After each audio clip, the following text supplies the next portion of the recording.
All right, hello everyone. It is meownday, and we are going to be playing some Nebulous Flet Command and all of that.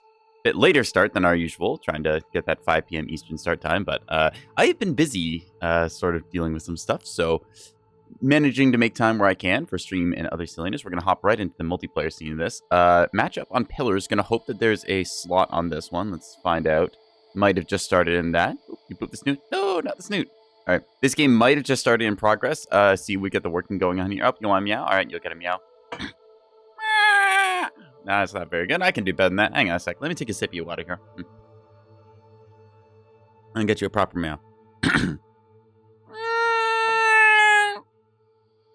There we are.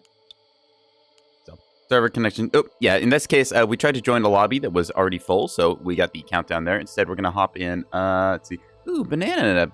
I got a Banana had their own server. I wonder if this has the new map up or not. There's been a new map that's released recently. We've got a couple area officials and stuff going as well with the modded maps and stuff. We're just going to hop into, I think, one of the area officials for right now as we get ourselves kind of started up. If anyone wants to join in, lobby is kind of open for that. Anyone who can join, well, can join. Let's see. Gardenfly, nice to see you. Welcome to the stream. Just kind of starting things up right now, deciding what I kind of want to play. I could do some of my CLs. Could run my Axford fleets. I've still got to finish this battleship. I want to like get around to actually building a battleship. It's just whenever I want to build a battleship, I just think to myself, I could just run a pair of Axfords instead that I already have, and then I usually do that. I've kind of come around a little bit on battleships. I think that like 3K battleships still just isn't that great, which is what I know a lot of people kind of gravitate towards in that. But I've started to enjoy seeing like about, I think like a 2100 to like, it's like 2.1 to 2.4K seems to be pretty good for battleship. That gets you enough points so you can have like 2 escorts or stuff like kind of around the map.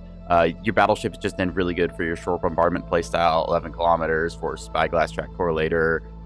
That just ends up working out really well for that kind of role versus the 3K battleships, which I just kind of ended up writing the whole off as.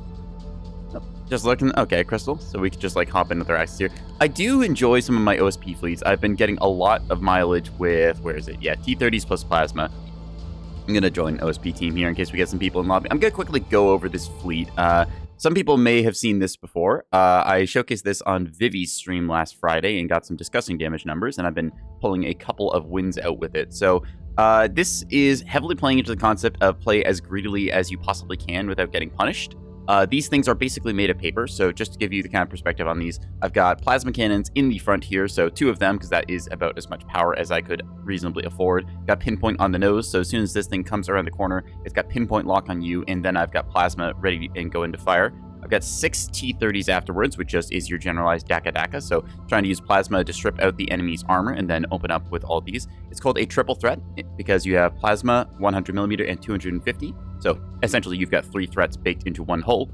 It's run pretty greedily. If you look at my chaff box here, you'll notice that I've only got a little bit of chaff and like just enough anti-hybrid missiles to make people think that I have more. This is very much a complete paper build that I've been having a lot of fun doing because I just kind of don't bother making these things expensive. It's under 1,000 points. You do your reinforced pancake stack in the front with your damage control complex, your reinforced CIC, and your reinforced mag here. That holds all the ammunition that you're going to need for a fight. Then you just kind of fill it up with rapid DC lockers. You put a basic CIC back here as redundancy in case like random lucky hit happens to red this thing out. Because, I mean, hey, sometimes you take a missile hit, especially running greedy like this, and this thing can generally survive long enough to kind of live through it.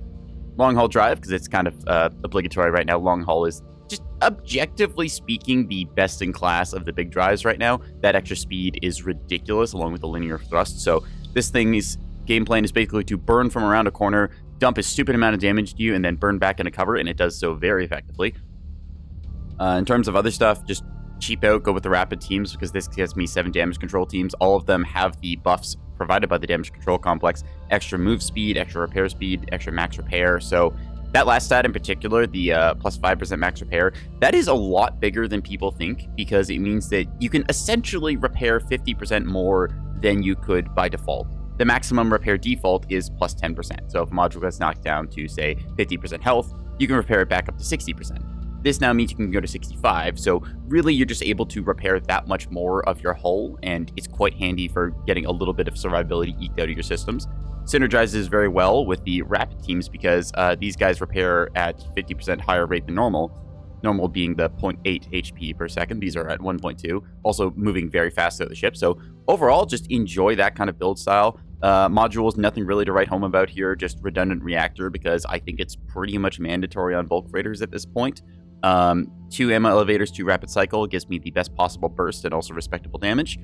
There's another one of these things run down below it, so I run them in tandem. And then lastly, we've got my lovely purple burper here, which does exactly what you think. It burps purple. This is 8 plasma cannons into a bulk freighter and basically nothing else. It's kind of stupid. I took the same design I had for these 2 triple threats. I removed the T-30s, so I guess it's just a double threat now with the aiming C-53.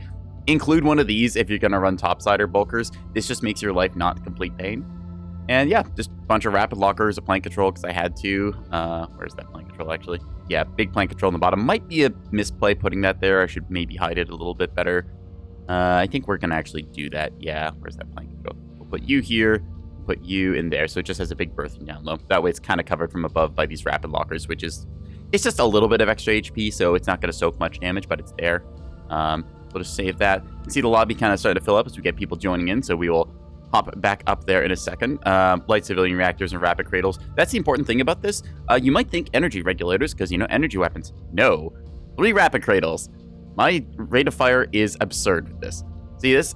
The rate of fire bonus we get is redonkulously high because our autoloader empties pretty much in like a third of the time it normally should take to empty. So we just kind of look at people, go pew pew, and that's that. Hang on, I'm going to sneeze.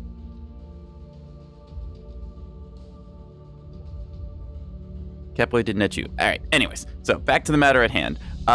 It's the same kind of basic concept as these other ones. Reinforced snoot, because that's just where you put that. Rapid lockers all the way across. Plank control, because I kind of had to. Nice thing is that when one of these guns gets knocked out, generally then I don't have any more power problems. Like, I think if I take out this rapid here, right, and remove that. Okay, so we still have some power problems, but it's like lessened. So yeah, it means that I'm going to fire on 6 guns instead of the 8. And usually, because these things are not the toughest, like 300 health is nice, but 15 damage threshold means that they will get knocked out pretty easily. So we'll just head back to the lobby here.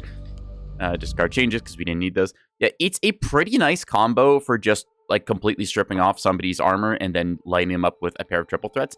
Is it kind of a risky gamble? Yeah. But at the same time, I'm trying to play greedily here. If they don't punish me with cruise missiles, that's on them. So that's been one of my default fleets that I've kind of resorted to on our OSP side.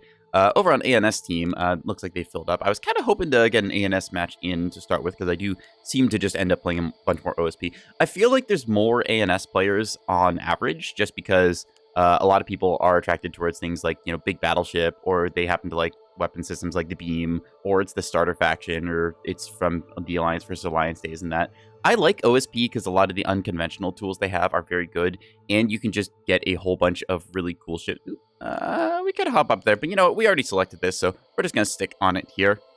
Yeah, I've just got more OSP fleets kind of like kicking around for like weird ideas I had. Like I thought of a centerpiece idea. You get a rail cell. Well, it's a hybrid rail cell, so you've got a bunch of 450 and then some railgun on it.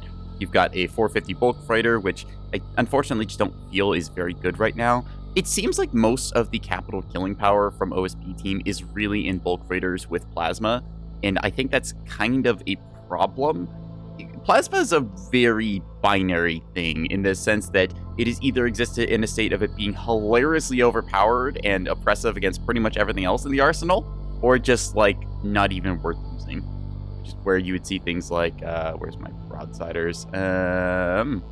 Yeah, you see fleets like Broadside 250 builds come out and play where they had a lot of the damage focus. If we open this up, a lot of the damage focus just built onto these broadside guns. These are actually the toned down version because originally the C-53, I forget if they changed the name or not. I think it was originally the C-53. Yeah, this was the exact same as the C-56, so you could get 5 of them, which meant that you basically had 15 barrels in a triple fleet like this of ridiculousness.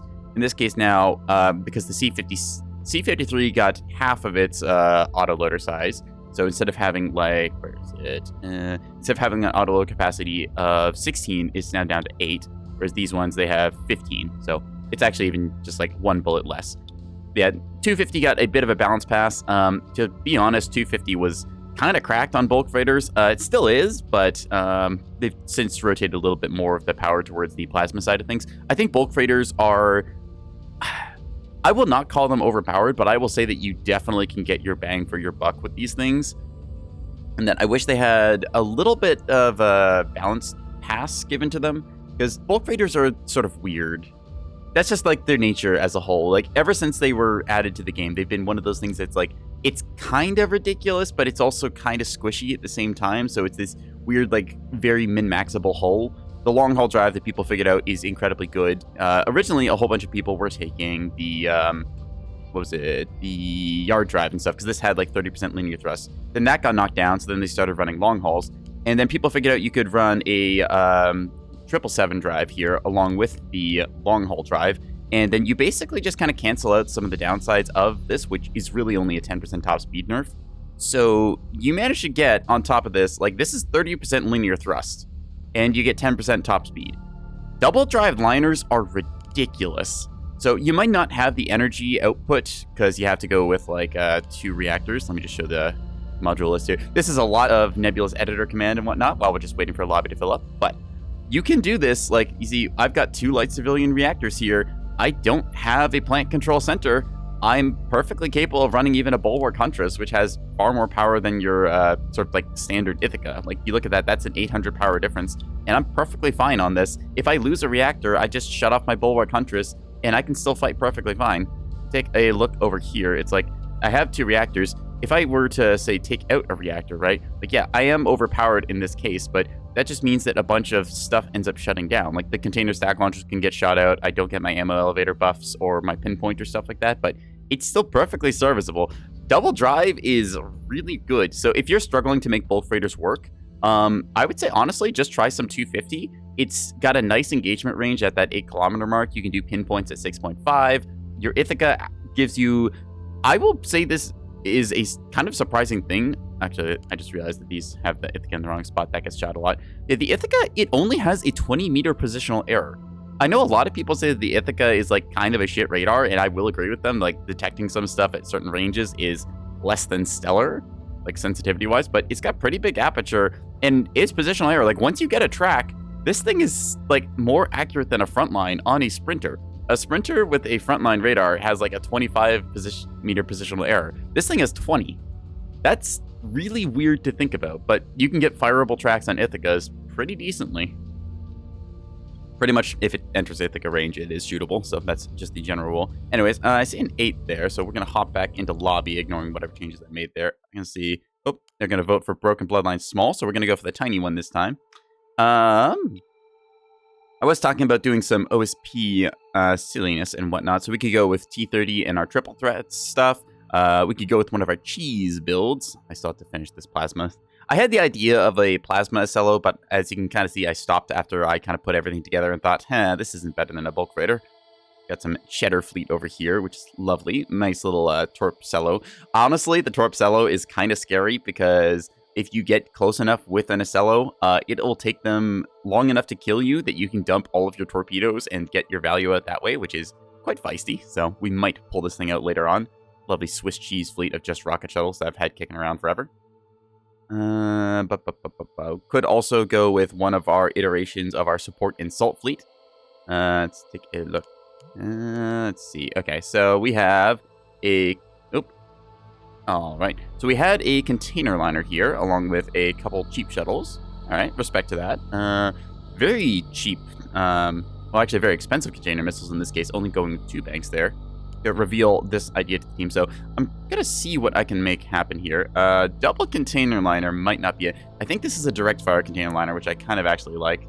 Okay, triple threat with this and an SLO with 250s. Honestly, that's not a bad fleet concept. Like if you just want to play 2 ships and get up close and personal, kind of like the simplicity of Task Force Oak, where you've just got 2 ships to come in.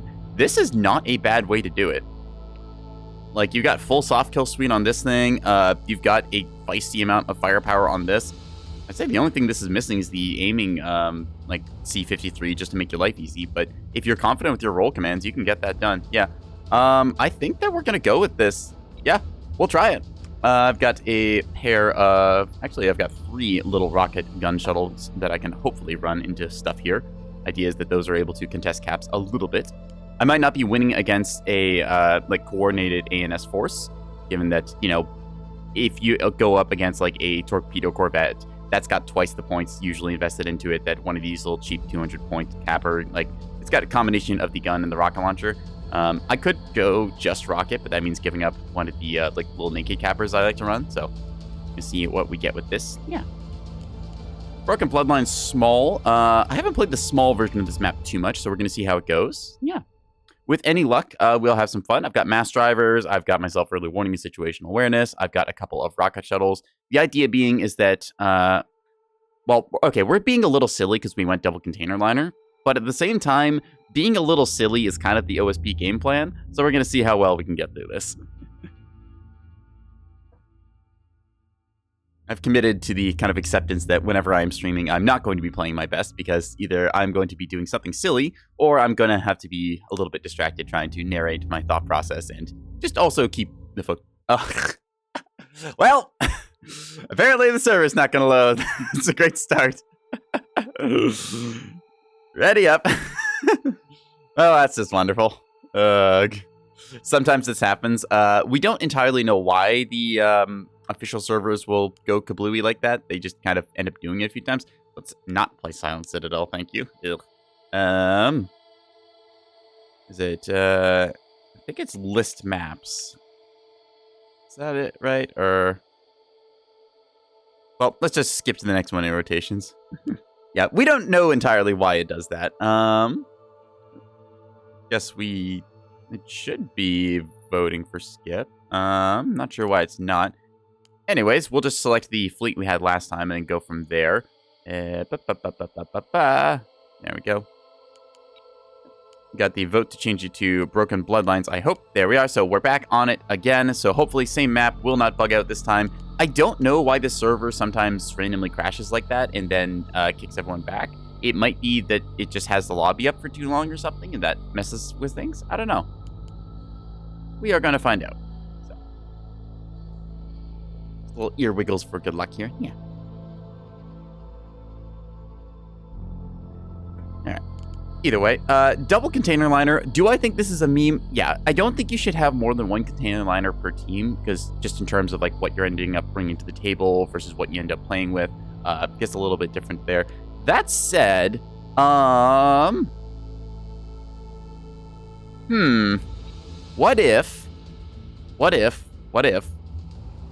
what if we just went with like a little bit more frontline presence, right? I'm just thinking, I can do Plasma T30 decently here. It is silly. At the same time, I can go with a bit more frontline beef, like my 250s. 250 plus Plasma feels pretty good at knocking stuff out. Well, okay, I'm gonna show off this one because it was the fleet I kind of hyped up and talked about. So we're just gonna do this. We are like foregoing a bit of... We're foregoing a bit of some silly stuff here, but at the same time, I think that we need just a frontline presence to hold so the container liners can do their stuff. Yeah. We'll see how it goes. They might be swapping out double container liner. I don't know. I have seen OSP do some very silly things and get away with it, so it's kind of entirely up to like my team what they want to end up doing with it. I try and play adaptable role, either playing the cap fleet or the front line, or sometimes I'll play missile support. I don't do much missile support. I should really get around to making another container liner. I've kind of toyed with the stuff after the seeker changes, and now that we have triple seeker options for containers, you can do some fun stuff in there. You can get containers mixed with rockets, mixed with some other little goodies in there, and it feels pretty good to launch that mixed volley at somebody. I've just not really put time into it because I've been having a lot of fun with my Plasma T30 or cap fleets. I mean, we do need some capper, but could we get away with it? All right, I guess I will swap back to doing the cap fleet after all. I kind of committed to that role at first, so we'll see how this goes. Yeah. Oop. Me and Secure over here just playing kind of the, there we go. In the colon 3. All right. Skira's on cap fleet. We got one container liner. We got frontline pairing up here. I'm a frontline fleet as well. This is because there's two frontliners, cap fleet, and a support fleet. So that's a nice little rounded out team we got.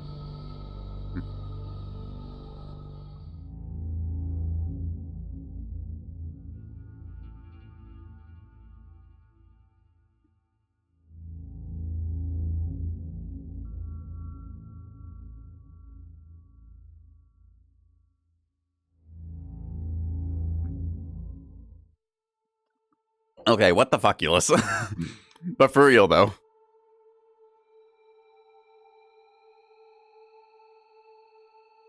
That is weird. That is not supposed to be happening. I'm gonna bet it's the map, then, because that's twice we tried to load that map, and it has not worked. It could be the server, but I'm less suspect of the server than just, the map not working for some reason. Let's see. Honeycomb, we can do honeycomb. Honeycomb seems fine. I really want to know why it is doing that. We could go to pillars. Yeah, okay, fine. Let's go to pillars. Pillars is the Dust 2 of Nebulous, so it's perfectly fine for that. Had a great match on pillars with this exact fleet. I think it was either last night or the night before I got some time to play Neb. I do enjoy playing quite a bit of Neb, and I'm about, I think on average now, 50 or 60 games away from hitting Commodore. So at some point, I'm going to get a buttery rank like Quiz has over here, and then people will think I'm a lot better than I actually am. Alright, let's see if we can get this. Third time is the charm, right, chat? Third time's the charm, right? Right? Pain. Alright, we're gonna see if this goes through this time or not, so. If it ends up being that, just the game is bugged or we're having some sort of server issue, then we'll probably have to, like, rehost or hop lobbies or something like that, but that is something we can do. Go ahead and see if they just want to ready up now. They might be changing their comp a little bit. Pillars has its own sort of specific to Pillars meta. It's very good for frontline fleets, but there's only like 1 or 2 real ways to play a cap fleet on it. So it's just kind of become a little bit stale for Alliance in that sense. There's pretty much 2 spots they put beam destroyers. They've got some torpedo corvettes to watch certain points. And then that's kind of their game plan, really. I won't say that it's a bad map. In fact, Pillars is the most played map for a reason. It's one of the default ones. It's pretty much everyone's kind of first multiplayer experience. That said, I will say that Pillars has been played so much that it's kind of gotten optimized in that sense, that there's a lot less variety as people have figured out all the rotation paths and timings and approaches and stuff. Which is why I love doing weird shit, because it can completely turn the game on its head. It's like Pillars, when it's in rotated mode, plays completely differently than regular Pillars, because all that kind of like familiarity people have just goes out the window. It's why I like the rotated map so much.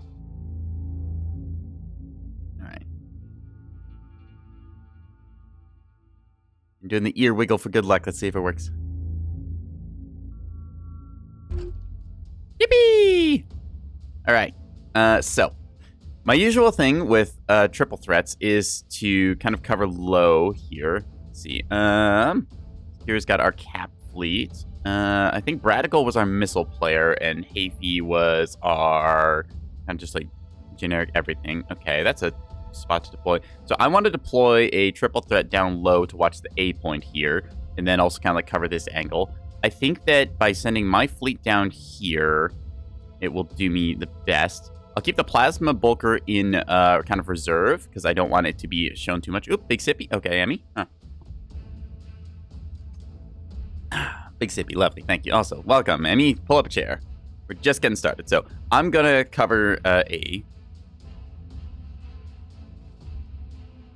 Gonna say what I'm doing here. So I'm gonna cover the A point with triple threats. What ends up happening is generally like around this area where I'm hovering my mouse here, that's where OSP sets up a bulker that has 100 mil, and then over here the ANS sets up a beam destroyer, and they kind of are far enough distance away from each other that they can't shoot each other. Oh, hello Sakura, I see you're in the game with me here. Yeah, that kind of sets up like a neutral ground on A point being no man's land, so anything that goes there ends up getting shredded. After that, there's a couple different avenues you can kind of explore. A lot of frontline fighting happens up in these rocks where people try and move from like the C and B points and then kind of like skirmish with each other. The D outside lane, this sometimes gets very hot depending if people deploy over here or not. Usually you just send like one asset to watch it, and it's kind of like, okay, is somebody going over here? This outside flank here doesn't get used too much, but it's pretty common for OSP to send like a rocket shuttle up here to try and snipe the beam destroyer that lurks on the C point that then tries to snipe anything coming in. And it's interesting seeing how Pillars has kind of been like community optimized, and then also how you can break those community rules in turn by just doing something that doesn't make any sense whatsoever for the map. So we're going to be doing the kind of vanilla Pillars approach here, where we're just going to take our ships here and we're going to select our heading facing kind of this away. Our goal is to get up close enough to cover that we are still a threat. We're going to organize ourselves somewhat like this. I'm just going to change the formation a bit. We're going to set ourselves to loose formation with hold fire orders issued. There we are.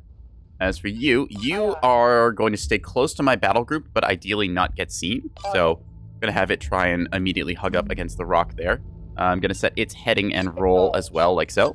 So our goal with these triple threat bulkers is to point our top side at the enemy, rather than the broadside you get with 450s. So in this case, we're going to execute a roll command as well. We've got the heading facing in that direction. So we'll be able to get into position here. That will make us able to shoot very effectively at the A point along there, and hopefully stay out of return fire range. We can also go a little bit over this direction instead. There we are. I want to keep my bulk freighters far enough apart that they don't interfere with each other. If they turn their noses and smack into each other, then they could potentially flip each other over, and that causes a whole bunch of problems. Instead, with the grid final here, our big plasma burper, we're just going to tuck it like right up against this rock to hopefully keep it from being seen.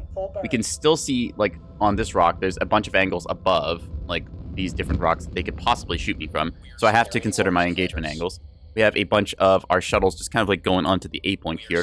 This is the kind of default play where you get a shuttle here, and then you send it right to the very bottommost point here.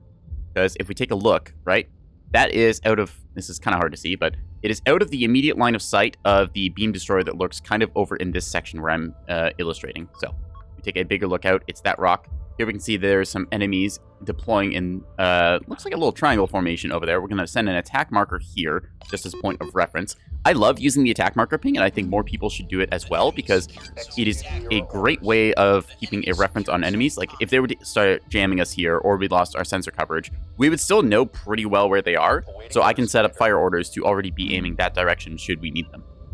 Yeah. Anyways, we're going to poke our head up here. Looks like they are not deciding to contest A with anything, or if they are, then they're a little bit slow on the draw. Here we see these ships kind of going up, starting to reposition themselves. Might see some RPF rounds fly out here. If we get the A cap, I'm just going to sit back and do nothing, because I am already winning then, and if you're ahead, you can decide either to try and get more ahead with advantageous plays, or you can try and punish your enemy for trying to get back into the game.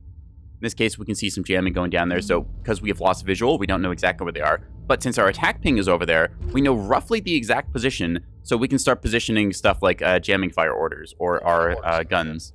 So in this case, we're going to aim our guns over that way like so. This gets our pre-aiming done. And then our little plasma bulker here is just going to sit behind this rock like so. Just going to move you so you just stop before you smack into the wall. There we go. Changing your angle of attack a little bit too. I'm expecting, yep, there it is. That's the RPF rounds we were expecting to see happen. So in this case, our tugboat here getting a little bit sandblasted, but the A cap goes into our hands. So now it's their job to get a cap back.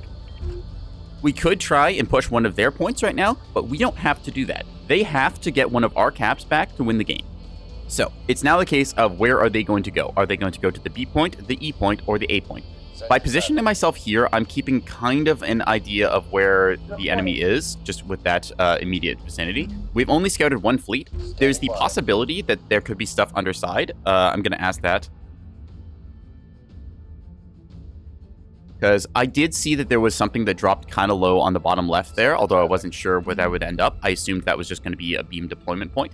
We know that there's probably a pair of Vauxhalls in here, judging by the amount of RPF down there. See, I put out a call here asking, can we scout under A? So now our cap fleet, this kind of like pair of shuttles and stuff, yeah, this one, these are now going to go underside A point. If there's beam destroyers or torpedo corvettes or something else down there, we have eyes on that angle, so my flanks will be protected. In return, I am going to hold the frontline position here, so if anything decides it wants to YOLO dive onto the A point, it is going to suffer heavily. I have my plasma ship here pretty close to the rock, but could be a little bit better angled, so we're going to do that.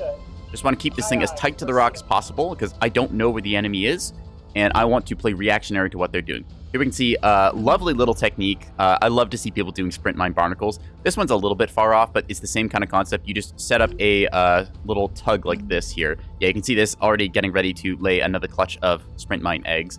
This is devastating to any ship that runs into it. Actually, I've run this exact design of tug. Huh, that's kind of funny. Yeah, double Pavise on the wings is very good for shooting down torpedoes. You just get a whole bunch of bullets. VLS on top means that you've got a little bit of offensive or defensive options there. You can pop chaff, you can pop offensive size ones, which are actually really good. You've got the mine layer on the bottom. you generally carry only like 10 mines in a tug, and you just lay like a little nest of 10. In this case, you see a dispersed nest of 5 trying to go for a Corvette, hopefully, because 5 sprint mines should be enough to take one of those things out. Just waiting for this thing to finish its spot. You see them adjusting the heading and roll command there. You don't need to be exactly into the rock like this. I think that if you do, then your mines don't deploy until there's a minimum distance. So, enough rambling about. We're going to take a look at the actual battle space. So, as we can see, there's jamming tracks all over the place, so we can't actually see the enemy. But we know roughly where they are. And if they're still jamming us at this point, yeah, they're down to just a single jammer. I think they had 2 of them. Probably they're just like alternating their jamming and stuff here, trying to keep it so, yep, that we don't see them. In this case, we see one of their ships. Aha! So, in this case, I was right on my call. There is, in fact, a track underneath here because we managed to burn through with something or other. So, I'm going to put an attack marker ping on that, just so that way we know roughly where this thing is. It's not exact, but again, it's a point of reference that sticks around for, I think, a couple minutes or so. This way, we're able to see what is this thing. Because if this is a big torpedo ship or something, and it ends up coming up on my flank, I will be caught completely dumbfounded there and not have any defense against it. However, because we're now watching our angles, that looks beam destroyer-ish. I'm going to call that out. Just going to say what that is, given the anglings of stuff. You see, again, we're laying more sprint mine nests over here, so even if the A point ends up getting emptied out... Ooh, hello, you. That is a target. As you can see, our little gun wing here just kind of going after these things. It's fun seeing the little divided battle spaces you get with pillars. Like, underside of A is pretty isolated, so you can get some cap fleet wars going down here. Torpedo Corvette versus 2 gun shuttles and stuff, trying to like go in for their attack runs, hoping to get that pinpoint lock. Now they've got that lock, they're going to start firing their guns because they can actually hit them. See this thing now popping. I believe those are some missiles there. Yep, there's Insta-Stage hybrids in return, going after that radar jammer. Will they counter it? Yes, no, maybe so. Ooh, a sorcerer missile. Let's see. Does it? No, fireball. And whop. Yep, right into the gun radar one, unfortunately. So it does not hit the one that has jamming by the looks. So that's a bit good for us here because it means that they're going to stay blinded. You see this other one here, a different type of missile now is going to try and fly out here. One of my AMMs actually flying off trying to hit that. Oop. Ooh, that's unfortunate. It goes right into this thing. So this is the downside of... Oop. I just realized that my AMMs are actually shooting out that far. That's not great. So yeah, unfortunately, the Corvette will win there. We were not able to counterplay that one. Well, I mean, I didn't really have anything I could do there, but I can clean it up a little bit here. So I will do just that. As you see, what I'm going to do here is I'm going to have my AP rounds aim this way. I'm not actually going to shoot AP rounds at this thing. I'm just going to use the casemate turret here because it will override my ship's heading and roll commands and point everything in the right direction. Once I get down there, I can do a pinpoint lock, fire a grape shot, and then that Corvette should probably not exist anymore. I'm going to keep my plasma bulk freighter over here as well. You can see it just kind of tucked nicely up against the rock. I believe the crane is... I think that's got collision anyways. Yeah, it looks like it has collision. The hitbox being a little bit wonky there, but that's fine. Just maneuver ourselves like so. There we are. All right, so we have got that thing out there. They're firing the second bout of missiles. I don't have very many AMMs, so I should have sent my where is it? Should have sent my point defense missiles to be only in the area around me. So that's a bit of an oops on my part. Gonna try and see where I can counter these with. Yeah. Should see this thing in a second. Hopefully on Ithaca. This is an overcommitment for me to move down like this, but they are not making any moves towards the A point, so I'm just going to try and do this. We're going to select you and select you. And then, in theory, let's see if it works or not. Come on, buddy. That should be the ship. All right. I didn't fire there because I'm just kind of trying to play this a little bit safer. Just not wanting to exactly tip my hand of what I have. Now, I know he's down there, but at the same time, I'm not really catching up to him. So I'm just going to pull it back now, make them think that I have, in fact, moved off when, in fact, I have not. So, because we know that they've been warded off, their approach was scouted. We've already kept an eye down there. We have multiple different assets we could use to get that back if need be. We're just going to reset our positioning here. They are getting more scouting information. If they have Intel Center, they probably figured out what I am by now. They can also judge a little bit by the speed. But so we're going to be trying to play this stealthy. So you take a look. There's that battle group over here trying to hide on this little rock and then try and find an approach angle. Again, they are falling further and further behind here. You You see, we got a priority threat up here, something with big guns. So it's pretty common to mark large threats as priority like this. This way you know where the enemy's like capitals are and what you want to be shooting at. If you have a pair of capitals like an Axford, it's pretty common to mark only one of them. That way you know which one is the one that you've been firing on. It'll be either orange or red. You don't have to play the guessing game. These are a pair of voxels trying to trim our stuff. Oh, yep, there we go. So as we see over here, there was a beam fired from under that rock. I'm going to just kind of signal over this direction-ish. Horizontal line indicator. Say it's beam F-ish or fish. So, oh, there it is. Standing by. I call that G actual. So we know there's a beam destroyer in the usual pocket, so we're just going to move back. They've got me on track here, but I don't really have anything I can do about that. Instead, I am just going to move back and keep myself in reserve. They do not know my plasma ship exists, because I know that there is enemies that I want to plasma up top. I'm going to start aiming my gun that way. I'm also going to adjust my heading and roll commands to better suit that. You can see a bit of RPF rounds going in there. This ship does not have a radar, so I'm entirely reliant on my allies. As we see, they are moving into the kind of midsection here around these like cluster of rocks. So we're going to be trying to set up and punish that. In this case, I have just moved out of their radar lock range, so this means that I can reposition myself accordingly. I'm expecting them to go for either the B, E, or A point. A point has mines on it as well as the B point. So really, it's a case of, are they going to rush something over towards the... Wow, actually, I just realized we have mines on all 3 points. Very nice. I'm a bit worried that, like, well, this ship is dead. Question is, will these sprint mines trigger? I don't know. I really am liking the usage of sprint mines a lot. I think that these sprint mine tugs are a wonderful investment. You saw multi-mission tugs get used for a while because they were very good at sweeping enemy cap assets. Now I'm seeing for, like, sort of cap fleet investments, just safe ways to defend your points is turning into these, like, little sprint mine barnacle clusters, because 5 of these will fire on anything that comes around a corner and generally overwhelm its point defense before they can actually do anything. So just using these to cover the very tight angles. I love mining the underside of the E rock here. The B rock where we saw it before, those are also great ones. Here we see a reference point being set up by our container liner. They're probably trying to... Thank you, Windows Defender, for scaring the crap out of me. Yes, congratulations. We had discovered nothing wrong with your system. I didn't ask for it right now, please. What the fuckulous? Okay, that's a little funny. You don't normally see these on these mounts. I guess you can technically do that, though. The hitbox is the size of the moon. This thing has pretty much full banks, so yeah. Again, right now, we are winning, so the best move for us here is to just chill. Because they haven't scouted me for a little bit, I'm able to kind of keep myself moving around. Yep, there is that little threat that we spotted before, which is going to be like around here-ish. So approximate ballparking that anyways. We know that there is a scout over there that is going to possibly be a threat. You can see that there's jamming going off here. I could get into a fight, but again, I don't need to. They do. I am not going to play on the enemy's terms. I'm going to make them come to me. Now they've realized that there is in fact mines over here and they can kind of get a track onto our tugboat. But the thing is, they're wasting their RPF shots against mines that they will never be able to hit because these are layered just right. See these RPF rounds going into the rock here. So really, they're just wasting ammo at this point and giving us intel on what they are. I'm going to say... Just going to call that out. It's either double or triple CL. I'm not sure which. Oop, hello, you. Okay, so that is a battle group and a half right there. I believe that that is something that we could engage on. You see our Acello and friends over here. They've overextended a little bit. They're not in gun range of these yet, but they do need to pull back very quickly because that is like 6-kilometer death range. So don't want to be getting caught in that. You see them getting hit by, I believe it's 2 jammers up there, fully hiding them. So they're counter jamming in turn. Yeah. I'm just going to consider it.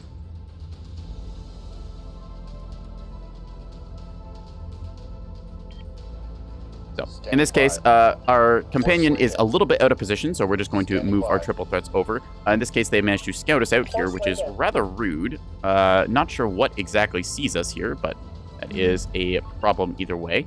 Just going to move you forwards a teensy tiny bit. Oh, yep, okay, so the enemy is pushing high above here. We're going to just marker this area here.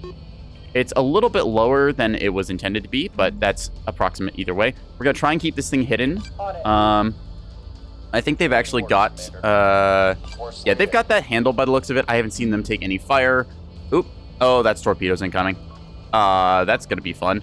Yeah, this is what I meant by like 6-kilometer death range. Luckily, the Pavis is good, and it is going to shred a whole bunch of these because they do not appear to be super corkscrewing. The Auroras on the Ocello should help as well if they fire. Not seeing them do that. Okay, so still, they're managing to shoot down quite a few of these, but that is a lot of problem area. All right, there's that keystone over there that we know existed. We are going to have to not get shot here. Okay, this is going to get spicy real quick. Okay, chat? Okay. Welcome to combat mode. We have done the Nebulous foreplay mode, and we are just going to see what we can get done. So, I believe we should have some missiles coming in here. Yep, there we go. So, these are command containers. Ooh, cruise command. All right, so these should get through this thing's point defense, I think. We're going to find out just how much PD. I only saw this thing briefly. 2 defenders. No, it's quad defender. Okay, so that is a bit of a problem then. We're going to pop out from behind the rock and give him the old hello. We're going to switch over to firing HE rounds. Damn. Unfortunately, a bunch of those end up getting killed. So we are outside of its immediate death range, and we're going to stay that range, hopefully. I'm just going to adjust my formation like so. We know that the enemy is above us up here, so we have to play very carefully around that, since we can see they are quite close to us. Actually going to have you swap over to shooting at that one there. So ideally, I'll be able to get some shots in. It is my job to clear off the A point here, making sure that that beam destroyer does not get out. So we are going to be moving ourselves up. Our orders are holding fire until we are in the death's range. We are just barely outranging them here. We can go to 7.2, and then we are good. So we are just going to open fire at best opportunity and then basically fly upwards, kind of where those containers are going. As you can see now, all of our fire pouring out onto this thing. We lose lock at just the last second, but we do get some pretty good pepper into it. Yeah, we're still like toasting a good chunk of this thing. It is not having a good time. So, unfortunately, though, that is a bunch of our weapons kind of like going off target here. That is ideal target. All right, cool. There you go. So we're going to now do what's called purple burping. All right, fuck you. All right, that's a bigger problem. You have shot me. Today, you die. In this case, we get hit, which is what we wanted to deliberately avoid doing. That said, we're just going to try and basically engage into the frontline combat. I was hoping they wouldn't see me until now, but you know what? You gotta do what you gotta do. Fire for effect! We're standing by. Module has been destroyed. So in this case, the purple burper is going to be suffering a little bit here. I need to move this thing ideally to a better position. I'm getting a bunch of plasma out onto my ideal target here. That looks Solomon-shaped. Call that question mark. Yeah, if I had to guess, that is a Solomon. So we are going to be firing all of the plasma into this thing possible. Switching over to HEHC once we get range.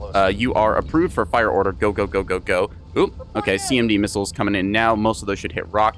That is a axe for danger close. Okay. We're going to pepper this thing with whatever we got because we can kind of keep the rock here between us. And then we should be able to ideally maneuver around accordingly so that we don't get shot from everything. A bunch of our shots here kind of being awkward. That said, a lot of our systems here we are getting hit in, so we have to make sure we fix these stuffs. Anyways, as for our triple threats here, they are doing their jobs of just trying to generally shred target. We are outside of our ideal engagement range. I would love to get closer, but I am a little bit suppressed at the moment because there's still these things over here. You got the Sprinter and I believe a Keystone active, so this has to be our cover place to stand at. As you can hear, we are losing a bunch of systems here because, well, like the voice... Oh, come on! Ceasefire, hold fire, don't cook your ally. There you go. Okay, now light him up. Phew.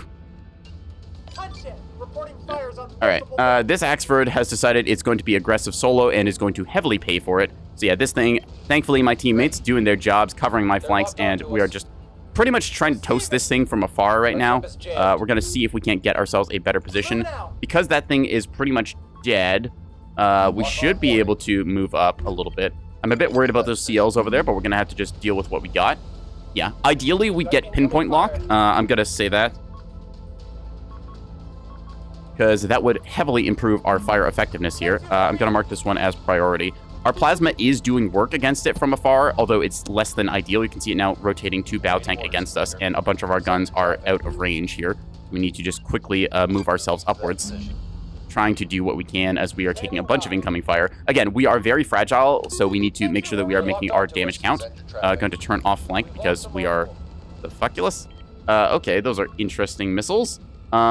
Right, so those CLs are over there. We need to basically move away from them because they are a problem for us. We're going to try and take out this battleship, or at the very least ward it off. I'm fairly confident it's a battleship anyways. It's going to be going pew, pew, pew, pew, pew. Let's see, where are those CLs? Okay, so we need to keep the rock between us and the CLs, so that means moving this direction, ideally. They may not be firing at us exactly. Looks like they're going for the small ship cleanup instead. Our allies are on the flank here trying to go around and engage on them. They're firing on the sprinter right now, just trying to ward that away. They've gotten the A point, and we have unfortunately lost locks, so this means we need to adapt to various targets. Because the CLs are there, we are going to engage on them instead. So we're just going to put some distance between us and the enemy, like so.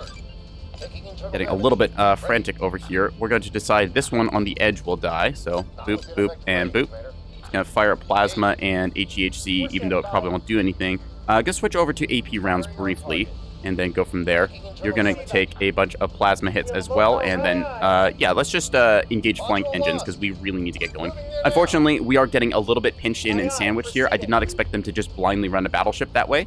Ooh, there's a reactor detonation. Okay, very cool. We are losing quite a bit of our offensive firepower here, which is not stellar. I can restore these systems, I think. We don't need that plasma cannon. This is not exactly ideal in terms of engagements we're taking here.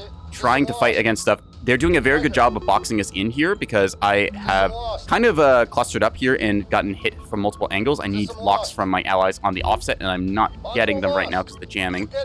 Need to try and just burn through this. There's incoming size 2 missiles here, but we should be able to pop chaff on a couple of these. I am getting heavily bracketed here as they figured out the bulk raiders are the main threat. Ah, crap. Move, please. Ugh. Damn it. Nah.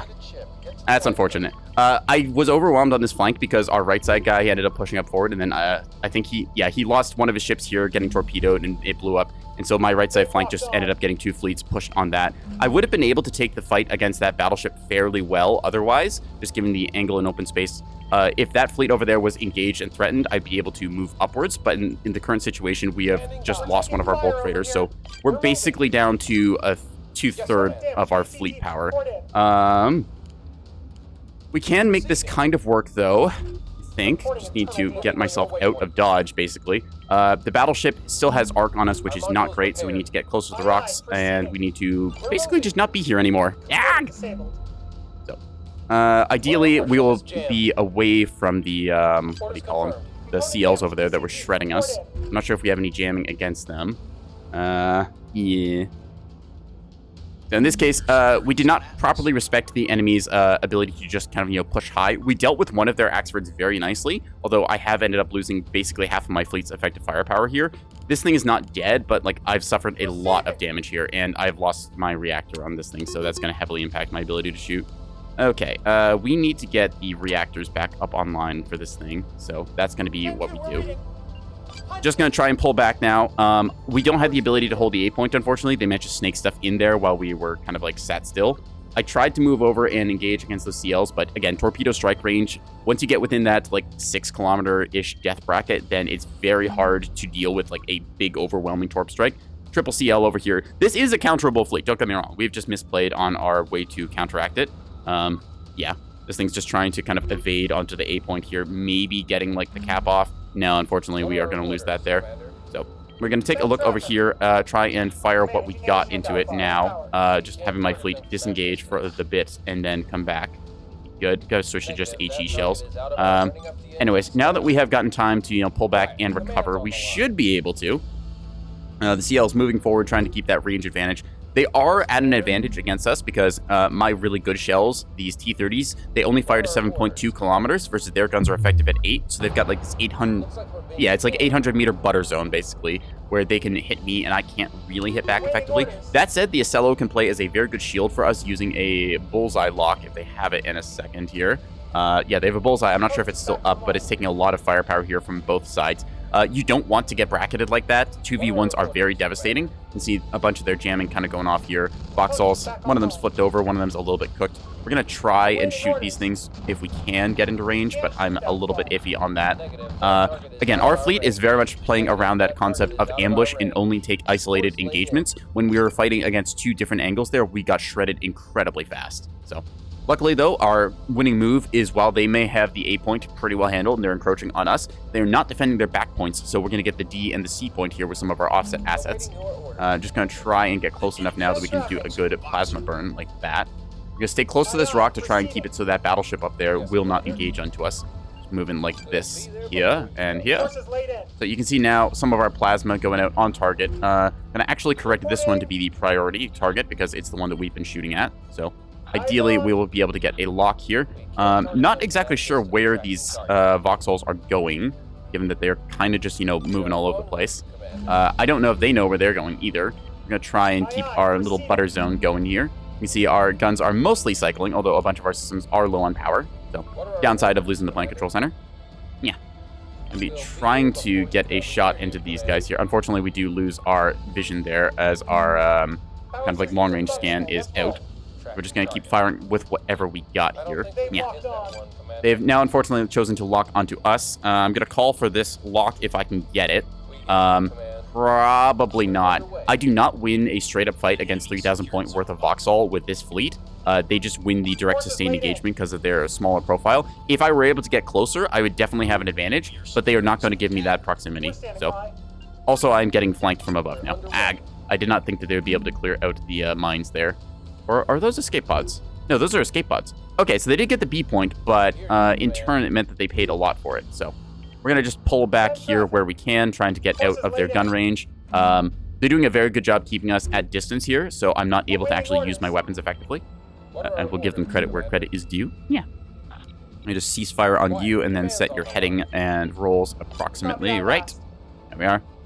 So we need to basically figure out how we're going to get back into this game. We see the battleship is over here. I don't believe we have the firepower to kill a full battleship here. I did some damage to it, but again, this thing has respectable firepower from afar. So we're just going to have to play around not killing that. I'm going to start moving my fleet towards the outside here to hopefully try and keep those voxels back. We might be able to push onto the B point very quickly here if we are fast. That battleship is going to be playing absolute hell with us, though. So, yeah. Set my heading here and just execute the burn flank order. You can see our damage control teams are not working, so we're able to effectively use our flank order. What are our orders, Commander? We're standing by. Gonna set ourselves to hold fire so we don't do anything too stupid. I have a keystone just kind of coming up here now. Gonna call that out. There we are. Yep, teammate sees that, so we are able to get the D point. The points have tightened up here, but like I said, we have managed to snake the last little cap points here, so as long as we can provide a sufficient distraction for long enough time, we should be able to get this. Let's see, is that... unfortunately, that sprinter is not in my death range. Damn. We're going to just try and zoom up to the B point here, because all the mines went off. I'm going to assume that anything on there has been cleared out, so we should be able to just back cap it. That's the theory anyways. In practice, we're going to find out. Yeah. All right, sprinter there. We know this Voxel is getting a little bit... Well, one of them was a little bit toasted, but again, that's triple CL worth of firepower. That is just a straight 250 frontlining fleet, so they're going to be trying to shred this tugboat that's hugging close to the rock as best as it can. See them moving over here now. We should still manage to get the C point in time, I think, and that will keep us in the game. They then have to basically burn over towards the D point. You can see some, I believe it's rockets going off. Yeah. All right, that thing is dead. Going to mark it as such. Bop, bop, bop, bop. Julio. So yeah, that is the D point secured at least. We basically just need to hold on to caps here. I'm assuming that these things are dead because I saw life pods come out of them. I'm betting it was just a big torpedo corvette flank, and then we just died to that. So as long as we can hold on to 3 caps, we win this. You can see that they have a sprinter and a battleship, most likely going to go E. However, the battleship, I'm betting, is lacking in RPF rounds, and mines can kill battleships. So by the time the battleship actually burns down here and sits on this point, it's probably going to suffer a whole bunch of mine hits that may kill it or may just knock it out of the fight effectively. So as we can see here, these things are dead. You can tell by the magic smoke leaking out of them here. And this one is also magic smoke. There we are. So yeah, that was a big torpedo corvette rush that they suffered on that flank. I'm going to guess that this one is also dead, but I could be wrong, so we're going to find out. Yeah. Just gotta try and get ourselves onto the point. You can see them desperately burning towards the D point over there. This thing is dead? Question mark? It's drifting. It looks like it took a big missile hit. I don't see magic smoke though, so I'm gonna say that that is still alive. Gotta call that out.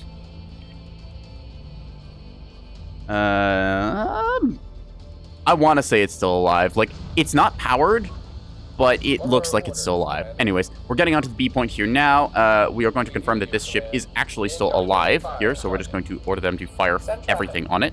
I figured they must have had something alive here to cap, so we're just going to shred this with all of our weapons. Bam, bam, bam, bam, bam, bam, bam. Luckily, this is one of the things that triple threat bulkers excel at killing, small little light targets like this.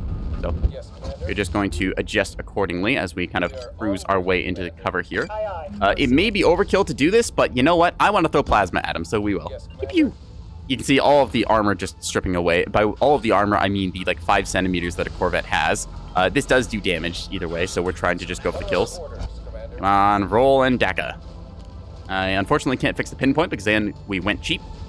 DACA, DACA, DACA, DACA. Alright, we're going to hold fire on both of these since this thing is now, in fact, dead. There we go. Cease fire and reload all your weapons. There we are, thank you. So, now we know that the enemy is that away, so we're going to adjust our headings accordingly. There we are. So, they've got this thing over there, which is going to eat high explosive rounds in a second. Actually, it's going to eat grape shot, given the range. Yeah. There we are. And then as for you, we'll also fire the aiming guns. You know, we're just going to fire everything because the match is almost over, and we're going to go for it because we deserve it. Yeah.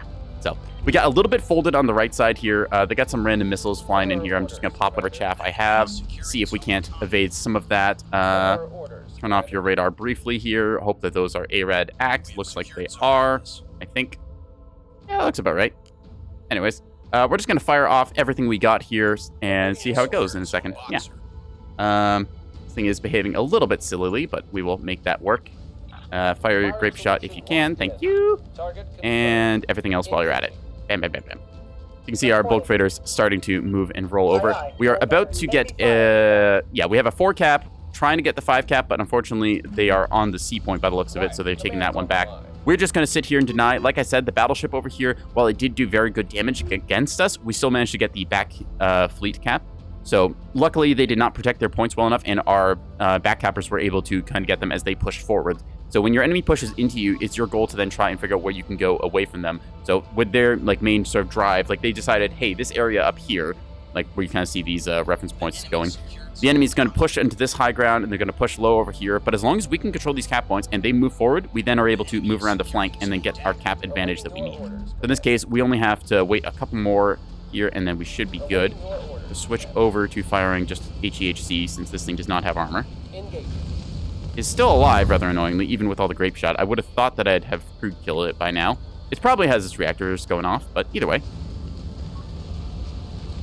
Waiting for that magical alarm bell sound. Come on, buddy. There it is. Okay, hold fire, hold fire.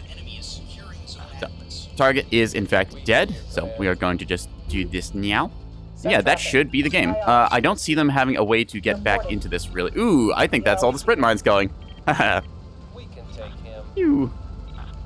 Alright, we're just going to tell them, you know what, screw it, shoot everything.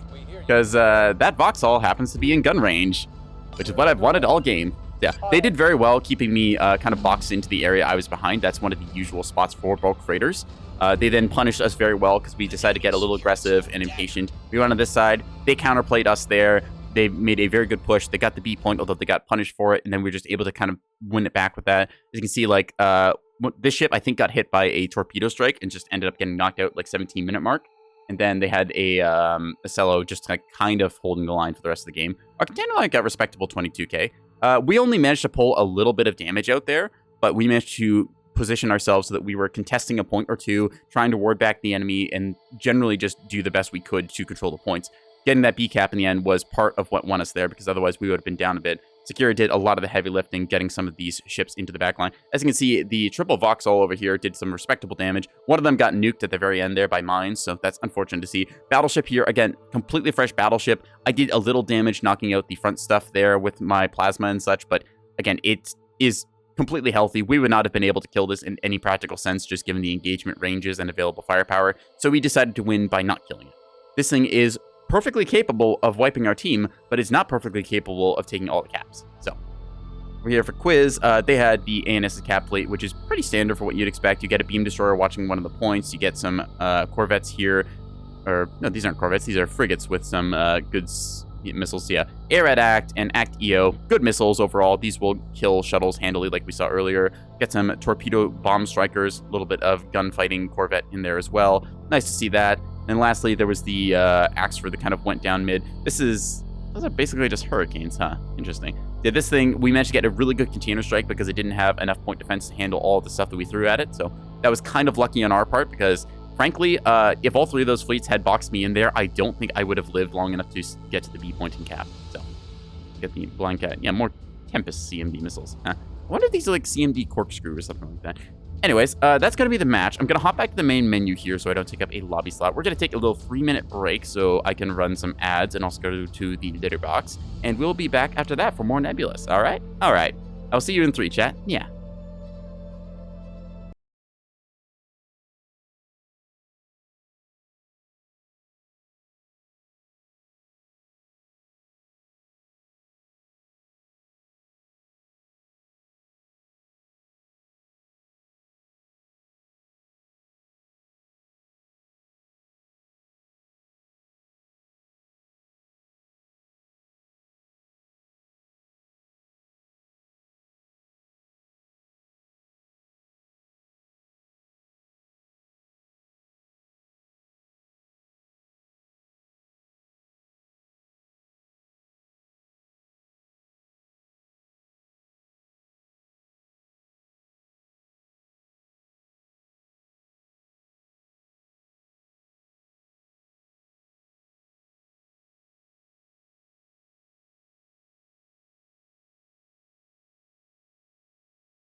Alrighty, chatty catties, we are back. Just hopped into area official number 5, if anyone would like to join. I'm going to probably play ANS this time, although I don't really know what to do for them. I think I can just load up a fleet of Axfords. I do enjoy this fleet of Axfords. I have the lovingly named Axe Fraud and Axe Evasion over here, because I think it is funny, and that is all the justification you really need in your life. Triple Ox steering in the front, so they are an absolute brick to tank through. The double, well, I guess it's not technically double, but you get a pair of 450 turrets on each of these things that deal respectable damage. I've got stonewalls on them that I've been hotly debating swapping out for a pair of, where are they? Mark 62s. Just having a option to kind of like fly swat or something a little bit smaller seems pretty appealing to me. Just going for a Whiplash Dragonfly. So not too fancy here. The main reason I'm bringing these is just so I can deliver a good amount of 450 to the front line. I think that the flak is kind of overkill currently because a lot of people aren't favoring like big size 2 missile dumps or a whole bunch of like decoy shedding containers kind of style. So the need for flak has died down quite a bit there. Also, defenders are generally good enough now at killing rocket strikes and stuff that you don't need to go super duper deep into it. So yeah, definitely could swap those out to go with Mark 62s. That said, I do kind of enjoy just playing the 11-kilometer range game with these. If we go ahead and take a look, you can see I have a spyglass with 1, 2, 3, 4 track correlators. So I'm able to sit comfortably at 11 kilometers and just kind of shell. I believe it was one of my streams last week I played on Nix's Eye and was able to kind of showcase how playing the range advantage can really net you some positives. As we saw last game, I was just out of range for retaliating against those CLs. CLs being very maneuverable and nimble at that kind of like 8-kilometer range bracket they love to sit at. They're just outside of your 100-millimeter range, and because of travel time and cooldown, your plasma is less effective as well. So CL's very good at their jobs when they're able to kind of keep that finesse range. They are definitely a precision tool. That said, I think that most of the time ANS is just generally pretty comfortable taking a fleet of capitals like Axfords and battleships and kind of just pushing the aggressive frontline style that way rather than using the CL. The CL requires you to get a little bit closer. Shore bombardment is the term that a lot of people have been using for the big old 450 throwing devices that ANS loves. So there is some merit to it. Actually gonna dip out of here real quick and just double check, make sure there's no lobby up. Nope, doesn't look like it. So we'll just head back into number 5, area official. Yeah, we'll just hop here and wait and see people show up. Last time we were in the fleet editor, we were talking about doing some things with our bulk freighters. As you saw last game, I did suffer from my kind of positioning there, and things got a little bit frantic as I got sandwiched. So part of the problem was I had gotten scouted out earlier, so they had a rough semblance of an idea of where I was. I was also in one of the common bulk freighter spots, so they were playing around that assumption, if I had to guess. Our teammate ended up taking a bit of an L on the right side, just getting overwhelmed by a big torpedo and 250 push. So that meant that we kind of ended up getting ourselves pinched in there. It happens, so you just have to adapt to a situation like we did. I don't blame anyone because I don't find that that typically makes me win. It just is important to recognize, hey, okay, we had an error here. How are we going to correct this kind of deal rather than trying to play the blame game? Because realistically speaking, in pretty much every video game, PvP or not, the team that tilts first loses. This is why I typically will try and be positive for as many games as I can. Like, it's very easy to point fingers and say, oh, you did badly, or you did this thing, blah, blah, blah, blah, blah, and you can blame other people. You're the only one you have control over in a game. So if you can maintain positivity and keep your team's cohesion together saying, hey, okay, we're on the back foot, we can correct this, let's do these things, rather than, like, letting everyone get down and dirty with the saltiness and, like, other mean comments, League of Legends, then you're able to stay positive and generally do well with the game. Also, you have to remember that if you tilt the enemy team, then suddenly they play worse. This is why I play a little fleet on OSP side called, when I say a little fleet, it's gotten 4 iterations now, Support and Salt. The entire purpose of this fleet is to generate balanced complaint forms. Like, I have pretty much looked at the balanced complaint discussion list of all the things they think are problematic, and I said, hey, I should just make a fleet out of like all of these things. So we've got a mass driver liner because it's pretty good. We put an intel center in it as well, so we have information. We've got ourselves a little track correlated spyglass for those nice little 14-kilometer long-range, like fireable tracks. We've got 1 and 2 early warning tugs here. They include a little ceremonial arming missile that's very hard to knock out here. So these things count as armed if I want to put them on a point. We've got our little sweeper here, which we saw kind of in play last game. Very similar setup to what Secura was running there. It's got the mine layer on the bottom, has a little gun on the front. I believe that Secura's mine layers have a few more mines than mine do. Mine are only running 10 sprint mines in a bulk magazine because I wanted this thing to be cheap, about 306 points. I invested a little bit extra because I had some points left over and I decided, hey, I want some more chaff and some AMMs. And then after that, we just basically got some cheap like gun and rocket shuttles. So these things do fairly well against a Sprinter Corvette. The Pavis is very good against their missiles and stuff. That said, I do kind of lack counter to ARAD ACT missiles, which is a very other common thing to see against there. So I'm thinking I might take the rocket launcher on top and run a VLS on the bottom. That way I can like seduce any missiles down that way and still have the rockets on here for their like big old powerful spike potential. Because if you can get a rocket strike into a destroyer, it kills it. It's just a matter of if you can do that, because most destroyers nowadays will run 4 defenders. I've just got a couple of those. And then lastly, the lovely 86-point capper here. I'm a big fan of these things. It takes a basic CIC, reinforced magazine, and a rapid DC locker here, just so we have some repairs. It has a little VLS on here so that it counts as armed for legal purposes. The dummy missile here is my version of the ceremonial arming missile. And then it's just got a little drive. So for 86 points, this thing has the same capping weight as a battleship, which I think is stupid and will absolutely be enjoying until they correct it to like have a cap compare, like, hey, which one of you is worth more, like 3,000 point battleship or 86 point cap vessel?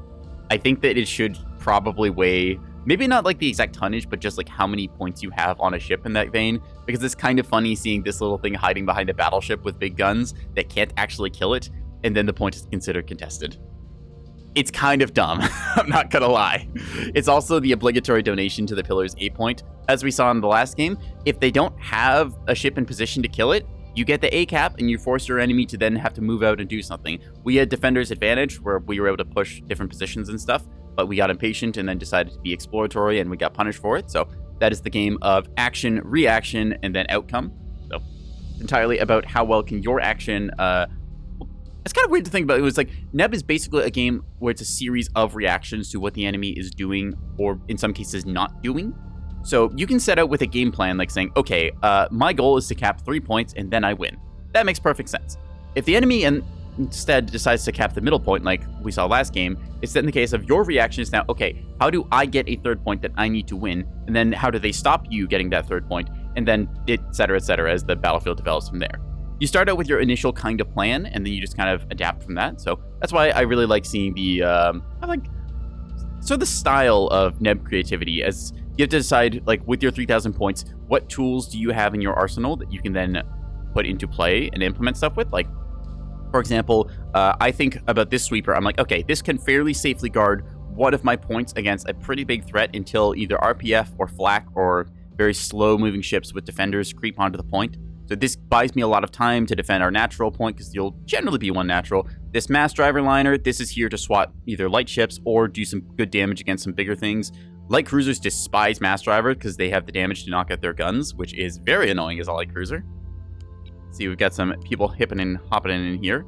We're going to hop back into the lobby and just see what we got. Oop, we got a full ANS team, so I'm just going to switch back to an ANS fleet, the Axis being the first one. Stylistically Catgirl. We hit him with a :3. All right. Well, stylistically, running Task Force Oak. Hell yeah.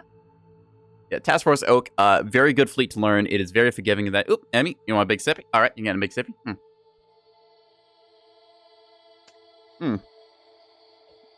I love me water. So, we're just going to wait for the OSP team to fill up. Like I said, it seems more people gravitate towards ANS because it is the tutorial faction, and for a while, OSP just didn't exist, literally. They were added in the OSP update, which I think was about a year ago now, if my time is approximately correct, give or take. See a couple of familiar faces. Internet Explorer, I've seen around a little bit here and there. Not to be confused with Microsoft Edgelord, which is another person. Both very funny usernames. Good old IE3 with that protectorate. Space Amobia over here. I just realized there's an Uwu tag. That's very funny. I'm not sure what this decal is, but it looks kind of cute. So, yeah, we've got our team kind of put together. We're seeing some people hopping in and dropping in now. Lobbies fill at kind of an exponential rate, where it's like if you have one person or two people, you don't get that much. But once you see like a lobby that's got like, say, 6, 7, or 8, then suddenly people are like zooming in to try and get that last spot so they don't have to play Nebula Fleet Command. Nice. I think that we might just go for our simple Axford play. It's not that advanced, but it does the job decently well. I think that I might make a variant. Yeah, okay, here's what we're going to do, chat. We're going to do a little bit of tweaking to this thing. We're going to swap out the stone walls for defenders there so we get better fire arc. Then we're going to get these Mark 62s. So, because if we take a look here, right, Mark 62 costs 20 points, a stone wall costs 40 points. That means we have freed up essentially 40 points worth of stuff. So I'm going to get rid of the flak ammo here.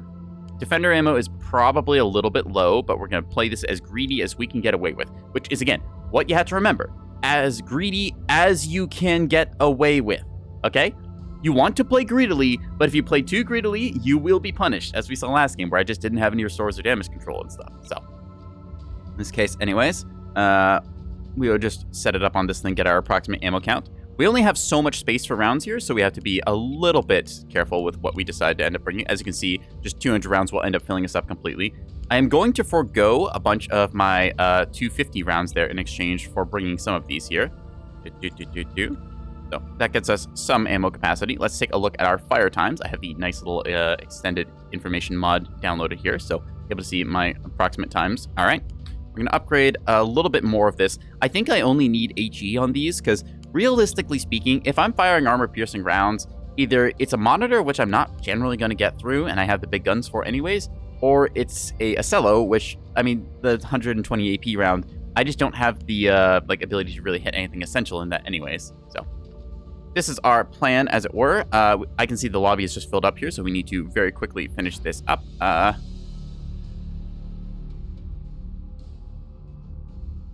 Just say I'll be ready in a second. Want to make sure that they don't think that I'm AFK and kick me from the lobby. If you are trying to do like fleet editor stuff, be sure to try and get most of it done before the game and then hop in afterwards. That way it just kind of saves everyone the time of the waiting. We're just going to get, where is it? HE RPF. Get some of that there, and then we'll drop these down to 125 like we said before.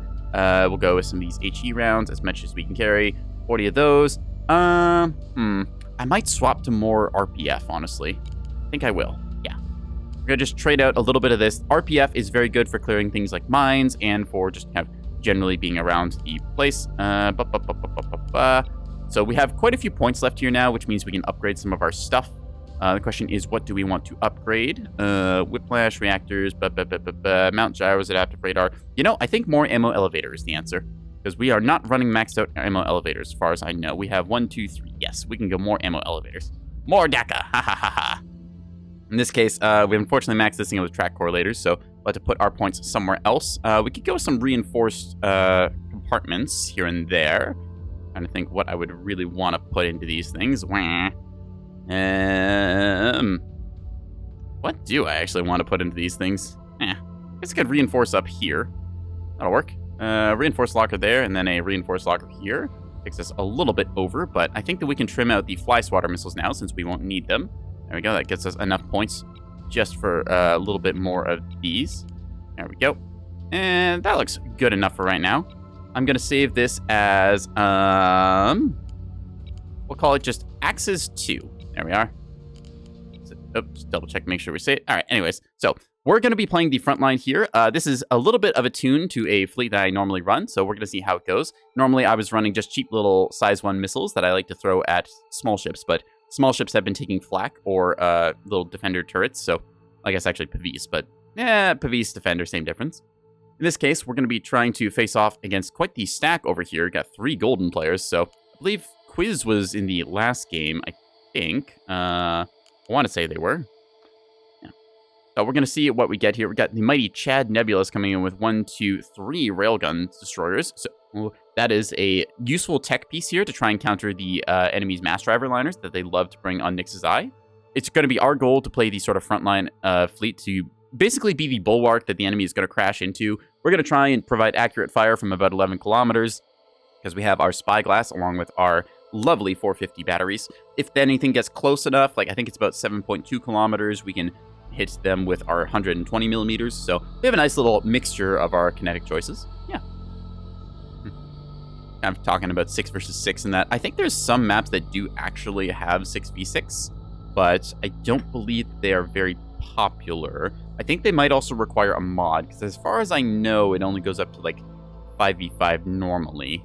I know you can install a mod that can get you up to like 10 versus 10. I casted a game of 10v10 on Canyon at one point, and oh my god, did that make my computer chug. I think it made everyone else's as well. Nebulous is a game where I'm not going to say it has performance issues, because performance-wise, I have played games that are much, much more taxing than this. That said, when you get a whole bunch of missile strikes and stuff going off at once, and the game has to do a lot of math very quickly, it can get a little bit grindy. So we're just waiting on Space Immobia here. So taking a look, we've got a cap fleet from 5 Cent Mike. We've got Chad Nebulous running Beamstones, which will be a nice little close quarters thing. We've got Joseph left here. He's got a mixture of CL and CH. And statistically, Cat Girl has the Starter Fleet Task Force Birch. So I feel pretty good about that comp. I'm not expecting too many things. Again, midshipmen, new players, not a knock against them, but there's just certain things you learn playing the game over time. Experience is a wonderful teacher, and I highly recommend that if you are unsure about something, just go out, try it a couple times, ask around, let people who have different opinions throw some advice at you. You don't always have to take their opinions because, again, everyone plays the game in their own specific sort of style and way. So I think that our best bet will be to try and do what we did a stream or two ago. C point was kind of like something we could cover by setting up on this like little arc here. A point we can cover, and then D point as long as we deploy down here. It does mean that their mass driver array could be up there shooting down at us, but as long as we keep our range and angle set right, we should be able to do things well. Also depends entirely where our fleet is going to deploy. I am a big fan of stacking one side of Nick's eye, either the left or the right side, and as we can see, we're kind of going all across the top here, so that'll be interesting. Probably seeing the railguns deployed up there, and then they'll try and counter battery, pin the enemy onto these rocks. We're going to deploy low, just kind of pushing through here. Big old Axford heavy cruiser pairing, just trying to control anything on this side flank here. If they go to the D point, we will have a firing arc on them. If they go to A point, we'll have firing arc. B point is a little bit more recessed. That's just kind of the nature of it, so that's why I favor going down low here, because I get a much better arc of fire against stuff on the D point than I do on B, because as you can see, it's just kind of very nicely tucked into that rock there. So, all right. We're going to see how our deployment goes so that you can see the enemy is still setting up their deployment stylistically. Cat has, forget where they've deployed. I'm trying to look for their tag here. Don't see it anywhere. I guess they're just deciding which area they want to set up in, or maybe they're still loading in. Either way, 30 seconds to drop, so we're just waiting for the kind of rollout here, and we're going to go from there. Yeah. Yep, so there you go. You can see them deploying here towards the C point, so...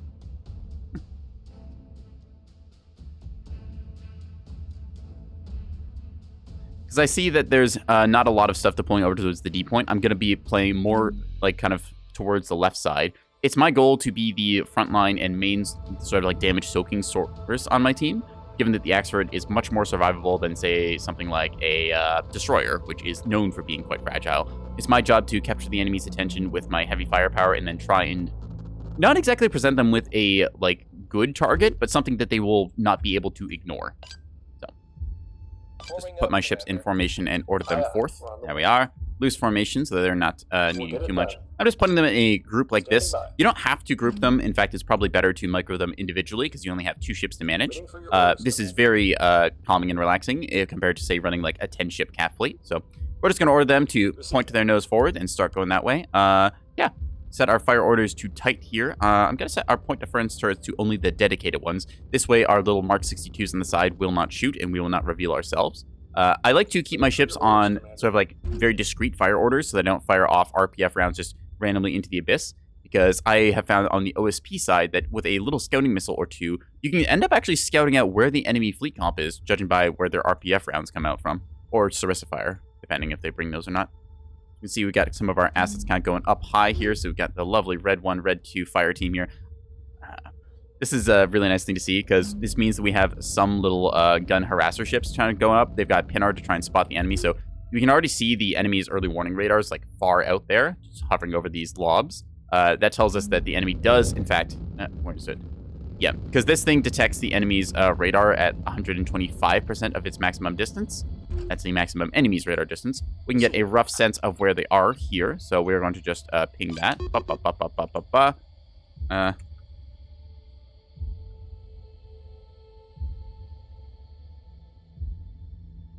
Yeah, so anyways, we're going to start burning flank because our ships can afford to go that fast, so we're just going to get a rough approximation of their location here.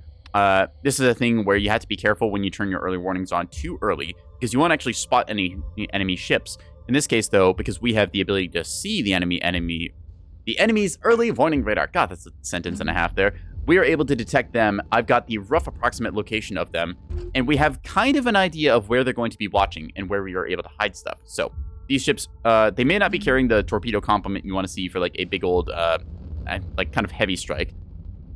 Let's take a look at that.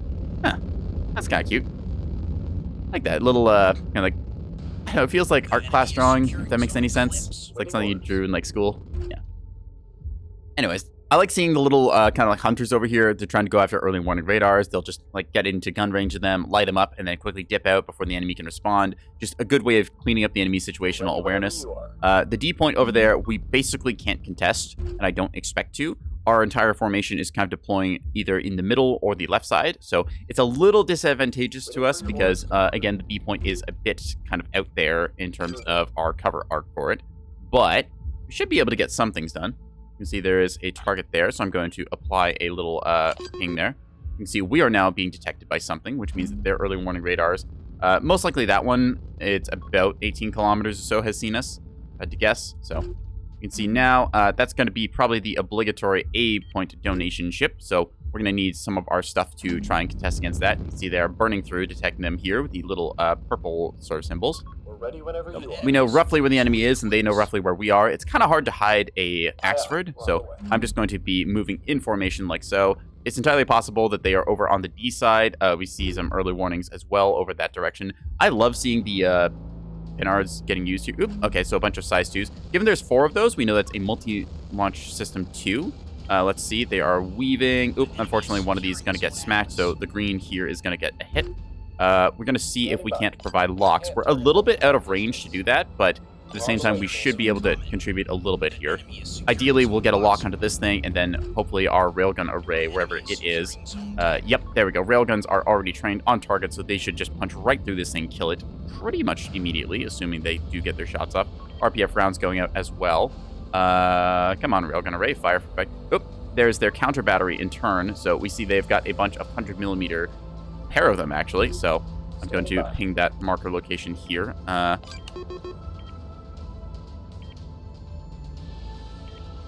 Just gotta call that out, pair of triple threats. So that's kind of the same fleet that I was running last game, and I know roughly how to play that and roughly how to play against that. So it's my goal to try and keep myself outside of their effective gun range.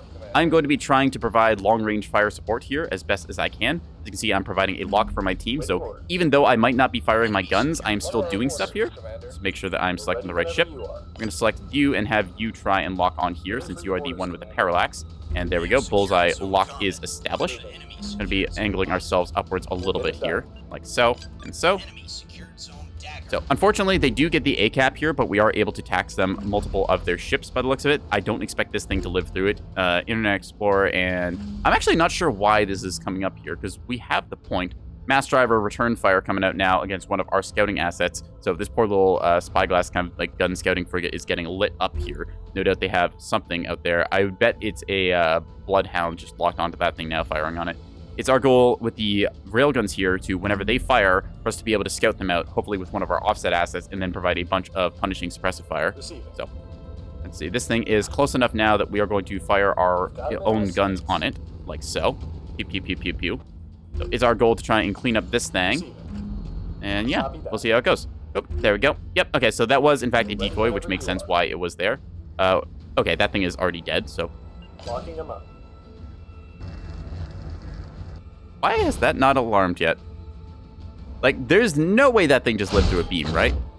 That's like 5-6 kilometers. Yeah, there's no way that has survived a beam. Alright, anyways. So we know that they have decoys, so we're going to have to consider that. We see there's enemy asset over here.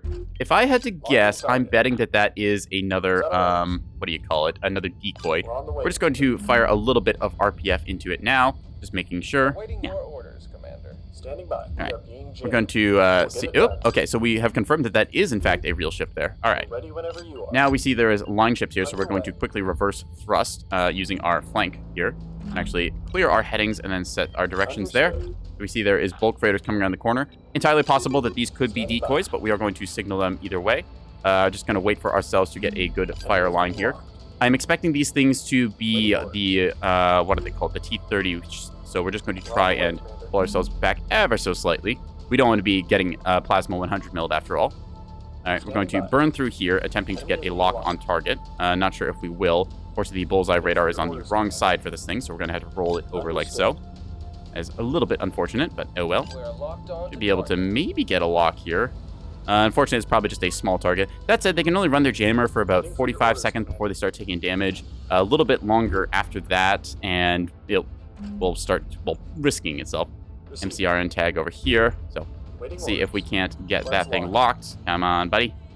Need to roll you like so. So we can already see this thing here. We're ready whenever Again, you Clipper are. going down there. Gotta call that now.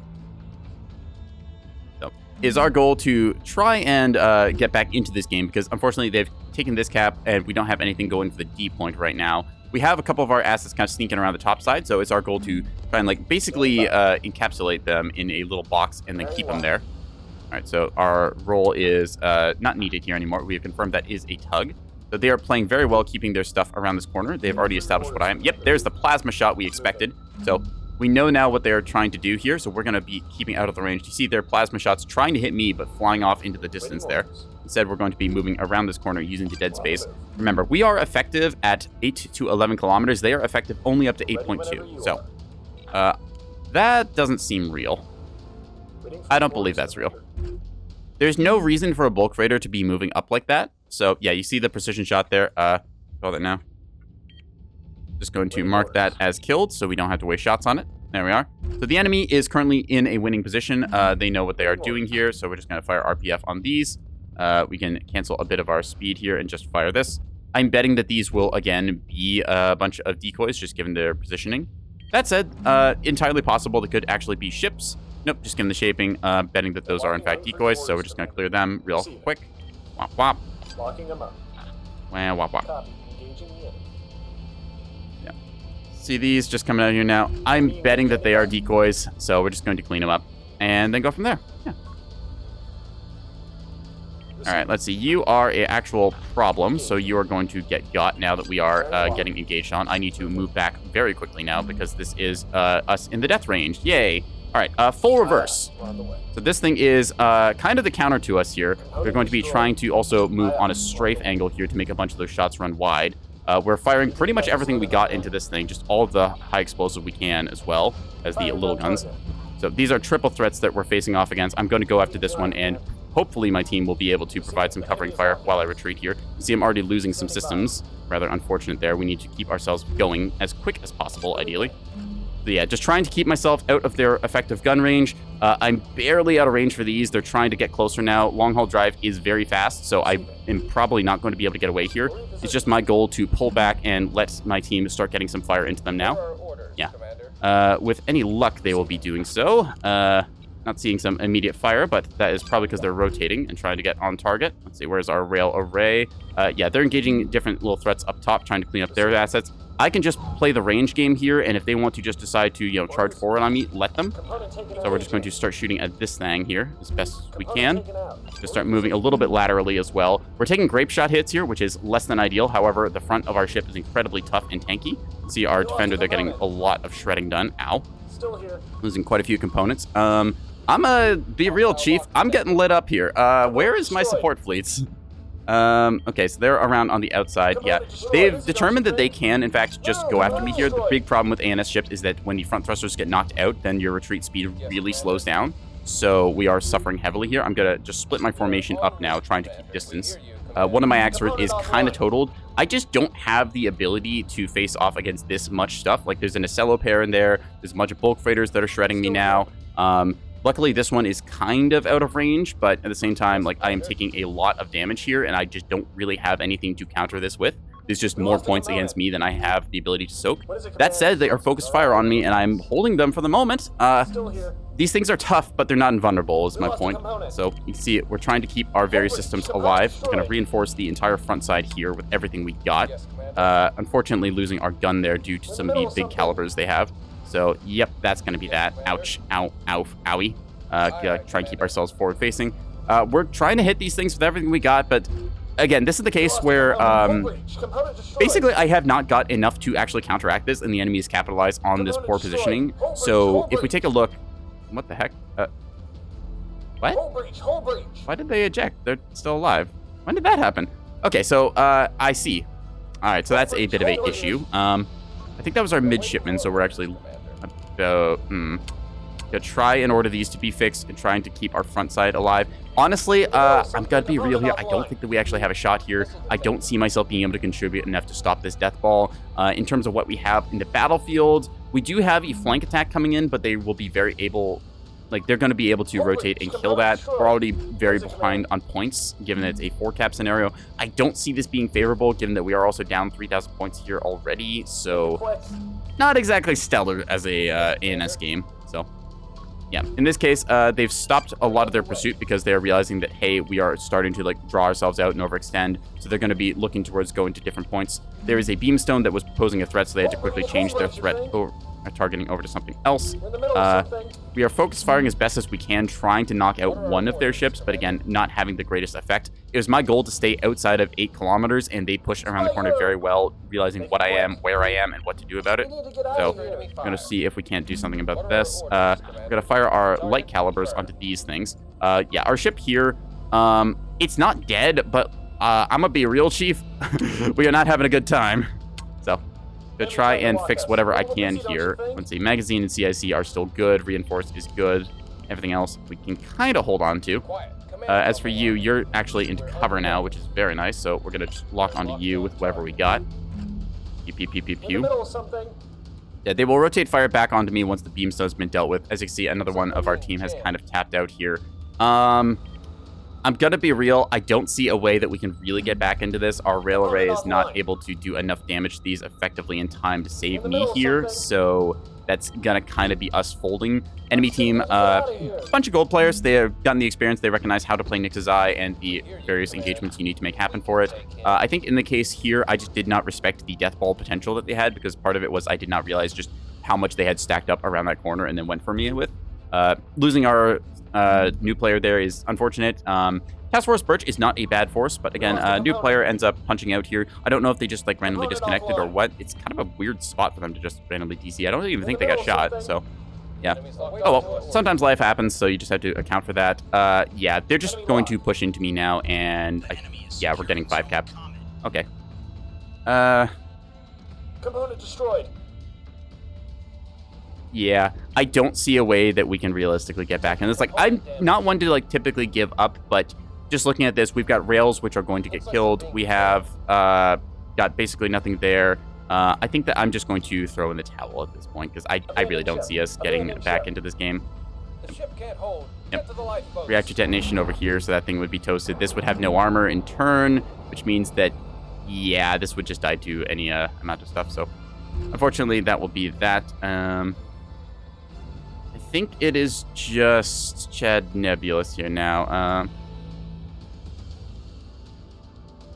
Gonna ask Chad Nebulous to please tap out so we can just go ahead into the post-lobby screen and see how things went. Again, in my case there, I was unfortunately overtunned. They did very well, realizing... The enemy secured zone comment. I'm gonna just ask, please don't be like this. If your team asks you to surrender, please do surrender in time. It is kind of just a waste of time with that.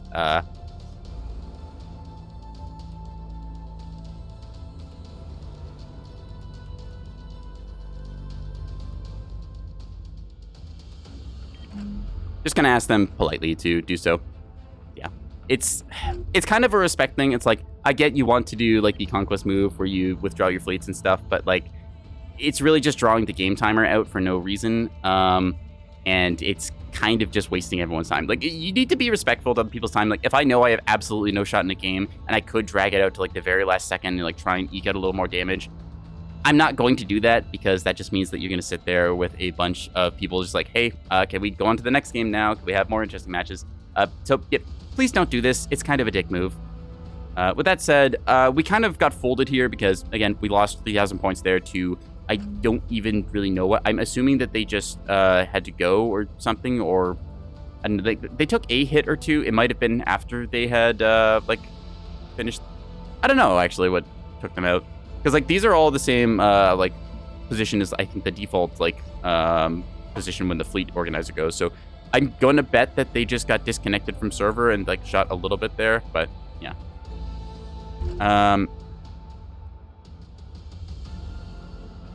Again, I'm going to ask them just, please surrender. You're just wasting time. It's actually just a dick move. Yeah. Like, sorry, Chad Nebulous. This is not a very Chad Nebulous move.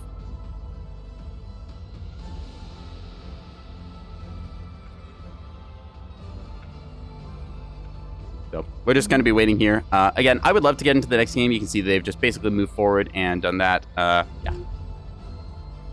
So, unfortunately, okay, everyone, I guess we're just going to have to do a little bit of there. I wanted to showcase kind of like, well, I also just want to see the endgame pictures so I can get a sense of how my ships may have performed there. I do like the inclusion of the sidearms. We were able to kind of like trim out a little bit of the random decoys and stuff that flew in. But at the same time, it's like, we were 3,000 points of fleet facing like at least 3,000 points worth of bulk freighter and a cello there. So in a 2 versus 1, there's only so much you can do. Bulk freighters also with the long haul drive are capable of running me down very effectively, particularly because my front side here, like I lose these thrusters and then a lot of my like acceleration is just gone. So I don't really have much ability to get out of the conquest mentality? Yeah, the conquest mentality. That's the withdraw thing. I don't have the ability to kind of get out of that battle, so I need to make sure that I respect the space they're given. I thought that I was further away than I was, so yeah.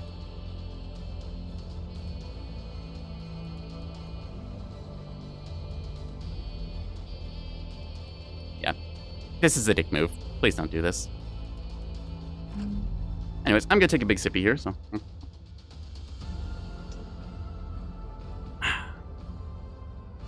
Yeah, OSP team, they did everything right. They chose which points they wanted to set up for. They got themselves a death ball, which would be able to overpower some of our dispersed assets.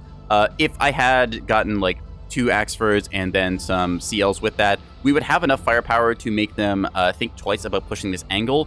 Unfortunately, we were not in a position to really bring all of our firepower to bear on one target. Combination of us like 3 CLs plus 2 heavy cruisers. That's a pretty good, like, solid front line. You can dodge a bunch of the incoming shots with the light cruisers. The heavy cruisers can take a reasonable amount of punishment on the nose. Once you get your, like, your rail destroyers onto target, then they can start doing a lot of damage and inflicting a whole bunch of fires and other debuffs and things there. So it will heavily cook the enemy's internals. That will hopefully stop that push, because that is 9,000 points roughly worth of fleet engaging against their 6,000 push. That said, we never ended up getting that engagement angle because we were too busy trying to clear up various other small assets. We did get some small victories on the side here. Like, I believe we killed a bulk freighter on the left flank, and a couple of our little assets were able to clean up some of their stuff up top, going after their early warnings, but yeah.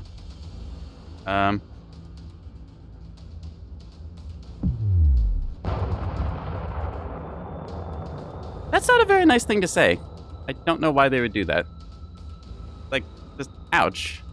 I mean, I'm trying to make good content here, but, yeah. Anyways, we're just going to wait for the thing to go off here, and then that will be that. And we'll go on to the next game and hopefully have some fun. Yeah. Please don't be rude, and don't waste people's time. That's all I ask. Anyways, we'll get some better neb in the next match, I hope. We might go back to OSP again, or try and get an actual ANS game in that. I still got a little bit of time left to stream tonight, so we're going to see where we go from here. I do like running this fleet. I quite enjoy pairs of Axfords. I find they are very satisfying to deliver a bunch of big old frontline damage when you're engaging with the enemy kind of like in that range bracket, trying to take a range advantage over the enemy. You're trying to like play standoff, but also you want to be aggressive enough to see if you can't like get up and threaten a few things here. So looks like their last ship is finally leaving the battle space here. I don't know when it will trigger the defeat marker thing. I think now, right? Should just trigger its drive in a second, so yeah.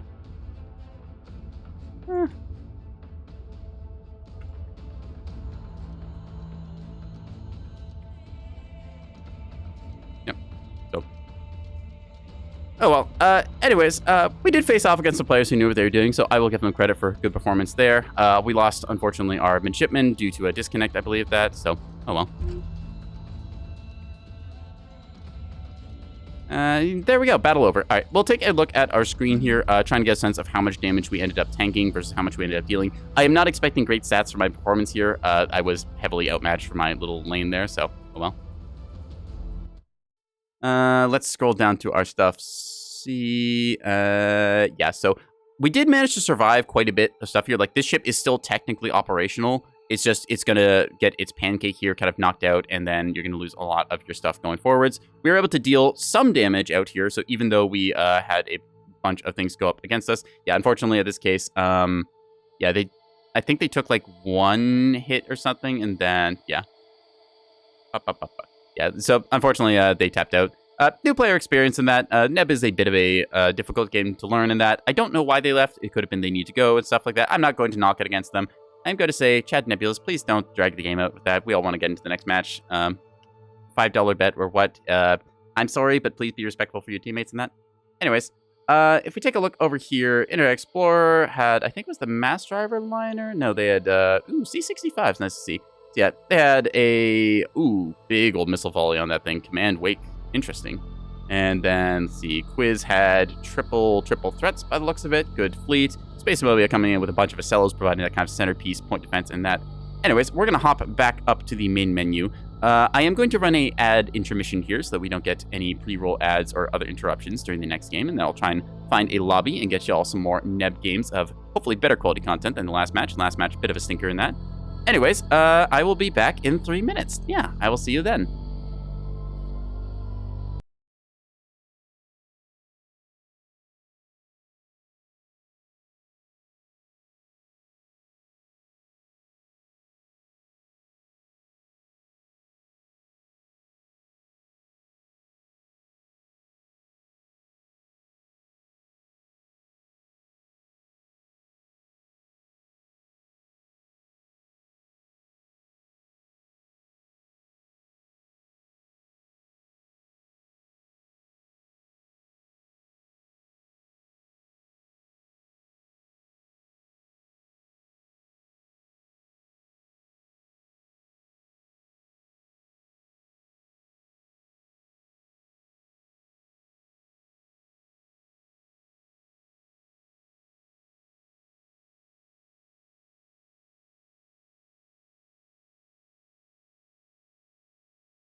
Alrighty, Avignon, we are back. Just popped into a game hosted by Arrowfire here on the, I believe it's Perdidio? Anyways, the Perdorito map, the procedural generator one. Yep, it's asking if I could spectate for my Twitch, so hopefully we're going to get a couple more people in here. As you can see, we got some high ranks, Rear Admiral Sakura and Arrowfire over here, meaning they played, I think it's like about double the ranks or games you need to get Commodore and whatnot, so we're just going to hang out, see who else we can get in here. Doing a little bit of spectatorless is kind of fun. You can learn quite a lot looking at different people's fleets and the way that they play the game. Particularly, there's a lot of people out there who are like, hey, you want to come like watch this game and see how we end up doing these things? And they're very helpful for new players. Kind of trying to like explain... Sorry. Kind of trying to like explain roughly how you want to do things. For the per Dorito map here, I'll explain this a little bit as well. It does have a custom generator, which is kind of cool for like making random asteroids. It sometimes ends up a little bit jank and just like the weird geometry gets very scuffed, but at the same time, it can make for some quite interesting engagements. And I do really like the sort of dynamic random map angle of it. So we're just going to see if we can get some more players in here or not. I believe that there was another lobby that had just filled up on Killboard, so quite a few players probably in there, but I wouldn't be surprised if a couple of people hop into this one and try and go for some of the Perdorio games. Yeah. I'll put a ping asking if people are hoping to get in on that or not, and we'll see from there. If we can't get the lobby to fill up, we can always hop over to one of the area officials and then try and fill one of those like we did just last game, although last game was a bit of a stinker still. Well, not wanting to let the pass get us down, we're going to see if we can't get ourselves a few peoples or two. Yeah. Looking for a game.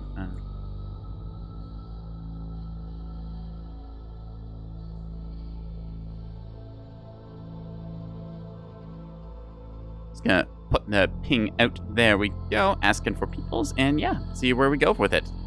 Anyways, we're just in the spectator slot for right now, so we're just going to kind of hang out and stay here. Unfortunately, I can't go into the fleet editor in this spot, although I would like to. I guess that's kind of for the best, because if you're in spectator slot, you probably don't want to be tuning your fleets and things like that. That'd be more likely for you to end up just like getting stuck. Well, you get stuck thinking like, oh, well, I can change this thing, and oh, I'll put another ammo elevator in here, and then I can get this, and then you realize that everyone's been waiting on you in like an 8 out of 9 lobby in that. So, ooh, I like that tag. Nice purple, the OO. Oh, they left, damn it. So, sometimes it can be intimidating seeing high ranks and stuff. There is a little bit of stigma about like some of the golden ranks. I'm gonna tell you this right now, even with like gold ranks and stuff, it's not as much of a difference as you might think.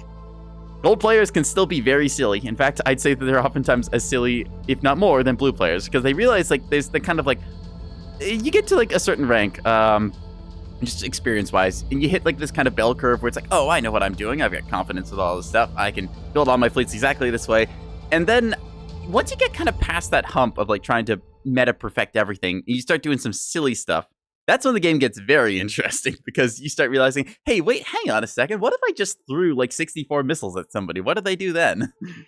It's a fun little bit there. Anyways, it's taking a second to fill up, so I'm just going to dip back out into the multiplayer and take a look around, see if there's any other lobbies. Looks like it is the only one up for right now, so with any luck, that will cause some people to trickle back in. I'm just going to hippity hop our way back into spectator slot. I put up the call, and we're going to see if people show up or not. And if we have to be the first one to jump into an area official, then we can do that. Yeah. Anyways, chat, I hope that you're all having a good day. Been busy as of late, so that's why this stream started a lot later than usual. Normally, I try and start around 5 p.m. Eastern and that, but hey, we're getting things done, trying to make time where we can. I'm trying to bring Nebulous content at least twice a week. Wednesdays is my usual time slot for it, and then I've kind of moved it into Mondays as well. I've been playing a bit of a bit less Mech Warrior. I was trying to like make it be Mech Warrior on Mondays, Nebulous on Wednesdays, and then join Doc Vivi on. Well, she moved her thing to Friday, so I've been doing that a bit there. That said, it's like it's kind of interesting because like you decide, hey, I'm gonna play this game this day, and then something just for whatever reason ends up happening at that exact time slot you want, and it's like, oh, well, okay, I guess I won't be doing this then. So. Anyways, we got some players joining in now, so hopefully that means that a lobby has just finished up. We're going to see if they join spectators or if they end up playing into it. Looks like we got the driver joining in on the ANS team, so nice to see people joining in now. Again, I really like the procedural generator. I just wish that it was, I don't know, a bit more kind of classic shapes for Nebulous. Nebulous is a very much low poly kind of asteroids game. You don't see too many smooth surfaces with that. Perdidio gets you kind of these weird rocks that are just, you can tell it's got that nature of randomly generated, like a sphere has been carved out of it and just some other strangeness to it. So see kind of how that goes. If all else fails, I can always hop into the OSP team and try and give it my all with that. I will not say I'm the sweatiest player in the world kind of deal. There are people who have put a lot more hours into the game and are just objectively better than I am. But I will say that hopefully against like a sack like this, I can hold my own. Last game, I tried to do that, and unfortunately, I just got a little bit out-tunned there. You can hold your own and like punch a little bit above your weight class, but there's only so much you can do in getting 2 or 3v1s. You have to remember, performance-wise and stuff, right? You can be like more valuable than the opposition in that like specific role, but we are only able to play it by so much. Like, no player is exactly able to punch double their weight consistently unless the enemy has horribly misplayed and allowed them to. So you can, like, be a little bit more valued than they are. Because, again, in a PvP game where you're roughly evenly matched, you've got about a 50-50 shot of winning. You can push this ever so slightly and say, like, your chance of winning are, like, a 51% versus a 49. That makes you, like, slightly better than the opposition, that you can beat them out that way. But still, most of it comes down to largely being even odds and a coin flip. Good communication can push your odds of winning further up. Good morale can as well. Like I said, the team that tilts first loses. Because even if the team that has tilted ends up winning, they're not going to have fun winning. They're just going to be like, oh, this game sucks. I am very angry. Wow, wow, wow, wow, wow. And then want to go play something else. League of Legends.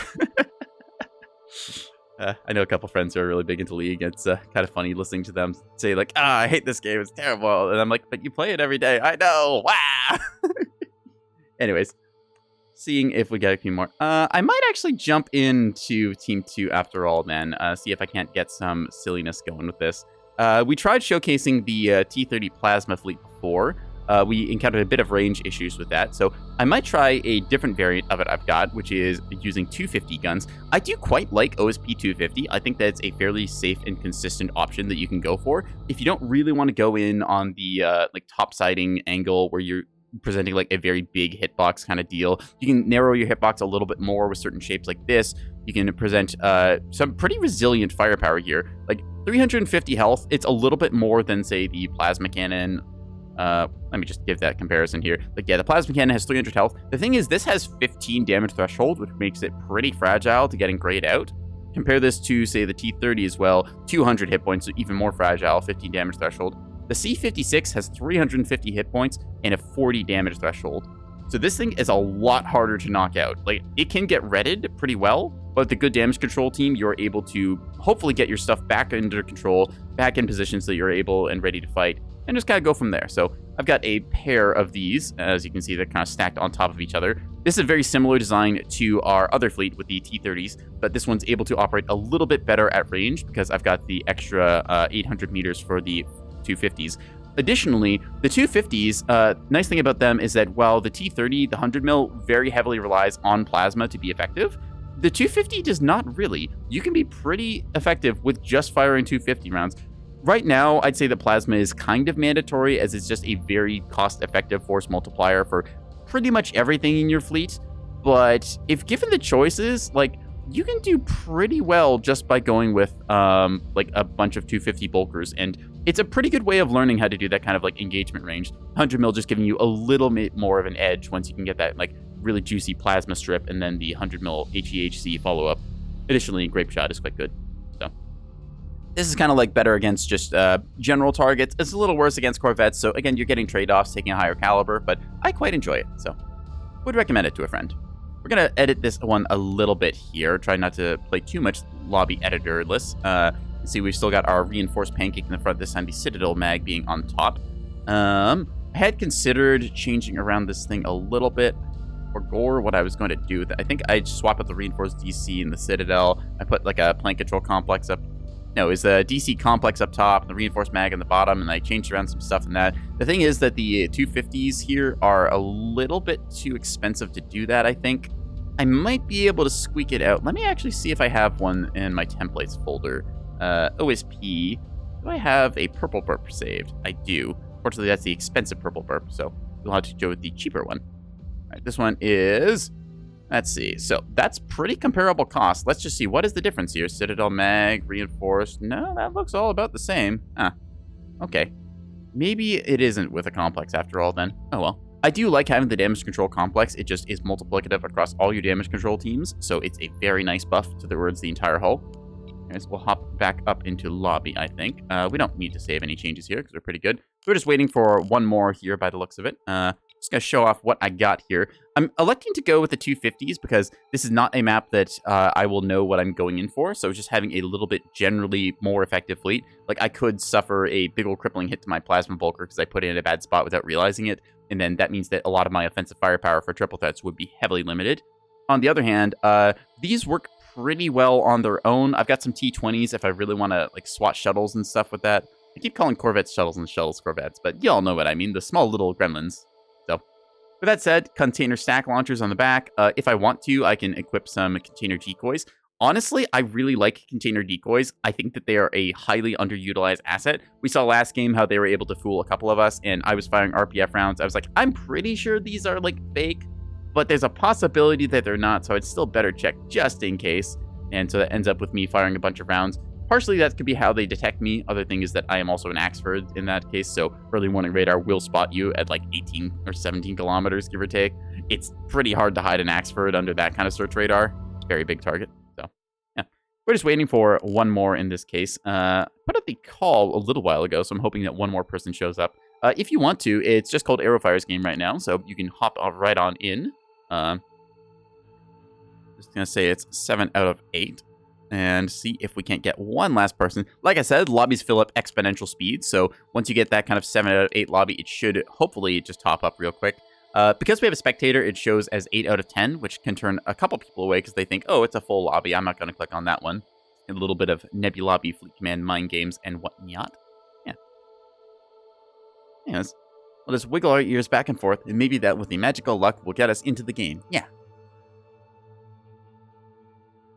Also, if there is any fleet commanders in the crowd who have a particular fleet that they'd like for me to try, I am open to suggestions. Same kind of rules apply as when I play Mech Warrior, where it's like, hey, if you got a concept or something you want to see me try out or play around with, just go ahead, give me a prompt for it, and I will see if I cannot get a copy or a version of it that I've got myself implanted into the game. I do quite enjoy experimenting with different things and seeing what new toys you can cook up, because sometimes I just see ideas that I would have never thought of myself, but other people have taken the time and said, hey, what if I did this thing? And then you get some fun things like mine tugs and whatnot. So here we've got Toasty Medic joining in us here, so let's see if we can't go ahead and get one there. As you can see, Internet Explorer totally jinxing it, saying, oh, it must be a slow day, and then somebody immediately joins. It's kind of funny how that works out. See, they've got a 250 liner plus caps, so I'm assuming they're running something kind of similar to mine. 250 being quite good because it does not exactly need plasma.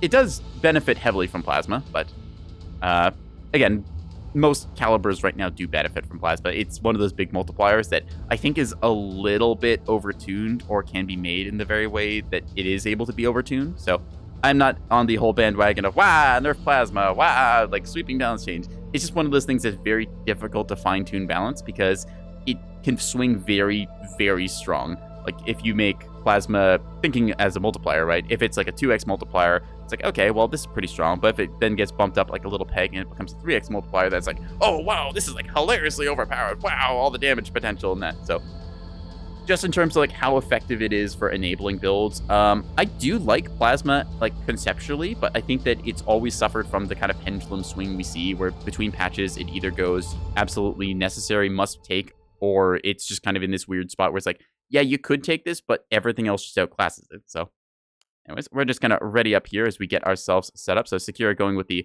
lovely 10 shuttle fleet. I do like seeing cap players who are able to manage 10 shuttles. I struggle when I do this because there's just so many different assets and angles you have to consider.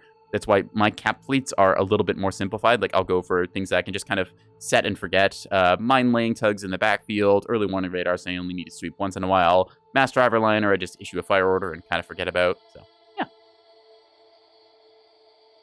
With any luck, we'll have some good game in here. I'm expecting to see a battleship, just given the ANS team and what they like to run. So with any luck, we'll have our lovely purple burp here, the swordfish, able to strip off all the armor on that, and we'll see where we go from there. Just waiting for the driver to ready up right now, and we should be able to get into the game. So that'll be the end of our Nebulobby Fleet Command adventures into our Nebulous Fleet Command adventures. I should figure out how to get the Nebulous font on certain stuff, because then I could do some more funny pictures. I think that Nebulobby Fleet Picking Command would be a very good one. You could just throw that around the Discords or various other places where people might be enjoying memes. I think there's a Reddit for Nebulous, but I don't go there very often. I don't use Reddit as much as I used to anymore. Ever since they killed my app like about a year ago and made me try and use the official one that I just really didn't like, I'm like, I really don't want to use your site that much. It's not that great. Like, I go on there for memes or, like, read a news story or some tech write-up or something, but nowadays it's just like, It's kind of like Twitter, where it's like, Twitter at one point was one of those things where I kind of want to interact with some people. I'm like, yeah, okay, I'll poke my head around, I'll take a look, say, hey, how you doing? And then, I don't know, part of it's just like you get Muskrat doing whatever thing, and then you get a whole bunch of people with a flaming dumpster fire going the other way, and you just kind of think to yourself, why am I on this site? I like it because I can follow certain artists or content creators I like, and then just kind of interact with them politely, but there's just a bunch of social media stuff I really just don't care for, because I think a lot of it ends up being just kind of weird drama that doesn't really have any bearing on stuff. It's just kind of drama for the sake of it. All right, so taking a look at this, there is 5 points. This looks like a natural for us, and that one's pretty close to our side as well, so I'd say it's favored. Looks like they've got 2 natural points as well. A point is going to be contested, so this is going to be kind of a pillar situation where we've got 2 cap, they've got 2 cap, and we need to see who gets the A point. So I'm going to deploy my fleet like so, hoping to cap this point, and then either I can rotate under or over and try and take a big old push on the angle here. Forwardly trying to get my fleet into position there. Ba, ba, ba, ba, ba, ba, ba.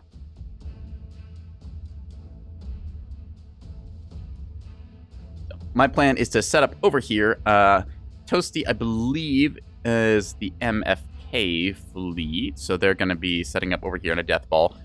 Death Ball is good for protection and effective firepower, as we saw last game. Very good for when you can get a bunch of your ships together and just collapse onto a small target, isolate, eliminate, and then move on to the next one in that. That said, it does cost you map presence as you've consolidated a lot of your power into one area. If you think of a ship as kind of a large sphere, the weapons range is kind of the area that it can project its fire into in that sphere. You want to try and get enough coverage that you can deny the enemy their various things, but you also want to overlap a bunch of your spheres so that you can get that big old overlapping power onto a single point. We saw in the first game we played tonight, I ended up getting boxed in from multiple angles because the battleship had me from above and light cruisers had me from the right side, so we were struggling to do stuff with that. But we were able to narrowly escape from it because we were able to isolate ourselves from some of those sort of like danger spheres and then go from there.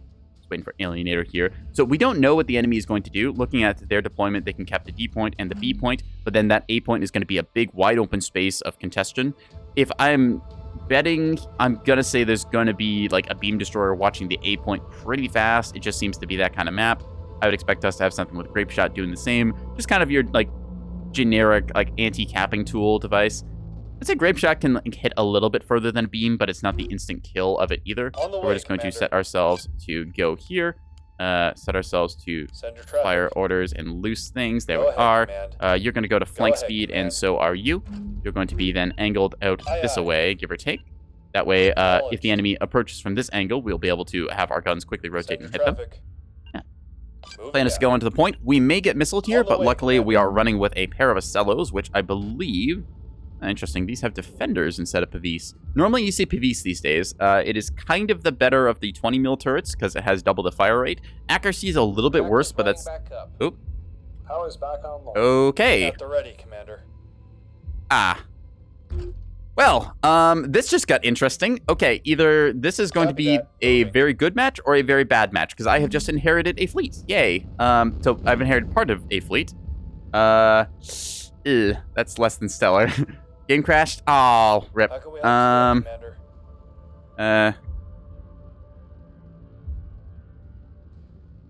it. Yeah.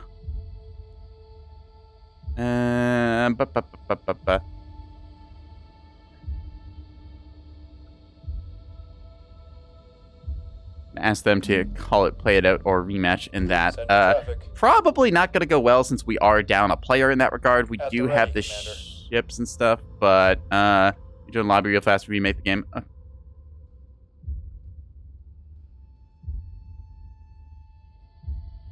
Yeah, we're just going to quickly remake this lobby in that, so everyone's just going to punch out here, and then we're going to hop back into it. So. Yep, we'll just remake the lobby. Unfortunate to see somebody punch out like that, but hey, sometimes game crashes. Things happen. I don't know if it's hardware issue or just Neb deciding sometimes it wants to crash. Neb, as far as I can tell, is fairly stable on my machine, but that does not mean it's stable on everyone's machine. It is, of course, an early access game. Bugs happen. Strangeness can occur. Yeah, we're just going to wait for the lobby to get back up and then hopefully hop back into that one. So, there we are. Campfire's game going in here as we quickly join up. There we are. Perdido mod has been loaded, so we'll just grab some of the fleet we had last time and hopefully start up again. Okay, I think that is everyone. No Secura, actually, so oops. If the game crashed, though, they probably will be back soonish. We'll see what we get here. Oh, we got somebody new. Ooh, well, there's a name. And they're gone. Interesting, folks. All right. We'll just change to a different fleet. We'll just say that we're playing plus bricks with that and try and get our comp thing back so we can do a rehost of that. I do wish that with player-hosted games, there's the option to like ready up and go back to lobby. Fortunately, that's only for dedicated servers and stuff. Yeah. There we go. Let's swap Nebulous back around, and we should be good here. Is Hazelnut joining in here, so we should be able to get our stuff underway. Yeah. Let's go back to that fleet we were going to try and play. Hazelnut just hopping into spectators. So, Sakura, if you're listening, hop yourself back into game, and we will get ourselves underway. Yeah. Should be the similar kind of idea that we had before. I liked the initial deployment we had there, but unfortunately, we did have a player disconnect. So, hey, what can you do? These things happen. We'll just roll with the punches and keep on going in that. No. Is that them now? Nope, that's Blue Birel. If they end up readying up, then they end up readying up. I don't know if Sakura is going to be back or not, so not sure. That's our answer. So if we end up getting somebody who's readied up, I am okay with that. So full lobby up. So oh well, let's just go with this for now. I got an Ancello here, Mark 66s, nice guns, some Sarissas. Toasty Meta coming with a whole bunch of shuttles, nice little gun shuttles and some empty naked ones. Good choice for managing the caps and things. I'm going to go with just a fairly simple frontline fleet here, trying to get that 250 in plasma goodness. In an Explorer, rocking, ooh, they're doing a Spin Bulker. So this is kind of fun to see. I'll show this in a second once we get into the game. Spin Bulker was a idea that people conceptualized when they first saw the Bulk Freighter and the mounts on it, and they realized that you can put a bunch of the 250 spinals in the top and bottom of it. So essentially, you've got a thing that looks like a cactus with, I believe it's 16 barrels of goodness that point in every direction. It might actually be 17 now that I think about it. Yeah, I think it's actually 17 barrels. So this was a lot stronger back when the C-53 was stronger because, well, like the name would imply, the C-53 was just better. It got about, I'd say, like, maybe not like half of its firepower nerfed, but like it got taken down a peg, so it's kind of unfortunate for that case, but at the same time, the C-53 was a little bit overtuned. And by a little bit, I mean it was highly oppressive seeing Tug Swarms run all of those. In this case, map is a little bit different this time. We get 2 natural points here. There's now our choice how we want to take this. A point looks like it's going to be a little bit hot. E point is way out there, and so is the B point. So, yeah. So deploy ourselves here. If it will let me. There we go. Let's see. They're talking about E, C, and the D point down below. I'm going to say that sounds good.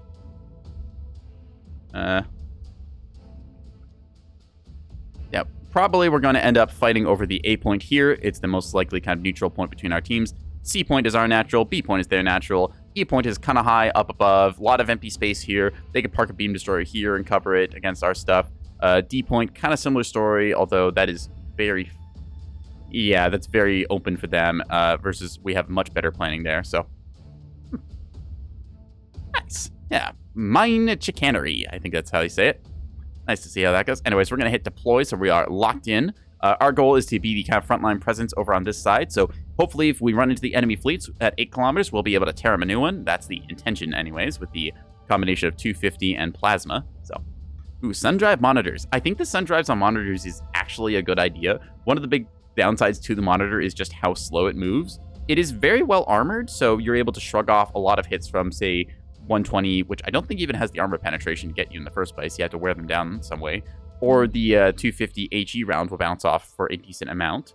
The 250 AP round will get through you, but there's important things to consider there, which is, well, for starters, you're not getting every component flavor blasted by the high explosives, so you will extend your survivability by a bit. But yeah, monitors are kind of an awkward spot. Generally speaking, bulk freighters do pretty much everything they do, but better, so it's kind of awkward to be using monitors right now. I don't think that they're bad exactly. I think they have plenty of potential to be good. I just don't think that people have quite figured out like what their use should really be, and I don't think the monitor quite knows either. So there's some concepts I've seen thrown around. They work very well as a missile platform. I've seen some people keep like 1 or 2 of them in reserve because you can tuck them very tightly up to a rock, and then you can give some people very nice surprises. Like most people in the game are not ready for 16 torpedoes to fly at them. I'm just saying that now. And the monitor can do that. Actually, it can do up to 20 now that I think about it, because you can put them in the nose as well. Right. Now, before I get talking about monitors and stuff, let's go find that spin bulker. So, yeah, here it is. This cactus-looking thing over here is the spin bulkers. 15 guns, and I don't give one. There you can see all the guns across this thing. It's actually technically got more barrels now, because the C56 is a pair of C53s strapped together.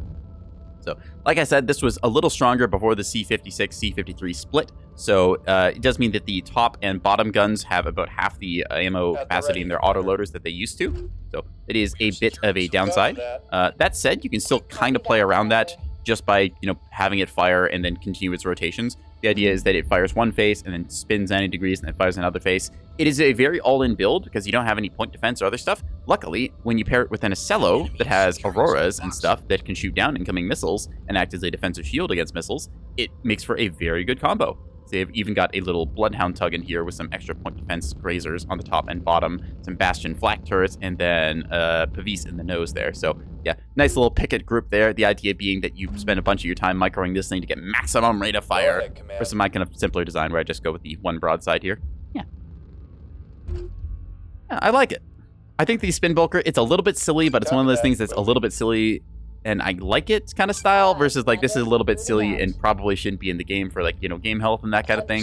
There's certain things like that where people did math and realized, oh wow, this is hilariously overpowered. Maybe we shouldn't do this, which is why quite a few mechanics got changed over the course of the game. So yeah, we're still in development, so I mean, hey, everything is technically up in the air. Some things are kind of decided on. Like, I don't think we're going to see, like, huge differences made for all the hulls and things. Like, you get some reworks now and then. Battleships and monitors got extra armor. The bulk freighter, it got these special, let me see it. Yeah, the special big module slots. So we get the Citadel magazine, or we get things like the, where is it? Yeah, the large storage and damage control complex. So nice to see them do little improvements and additions over time. And as someone who has played many customizable games like this, I know that it only takes a little bit of a change to really shake things up.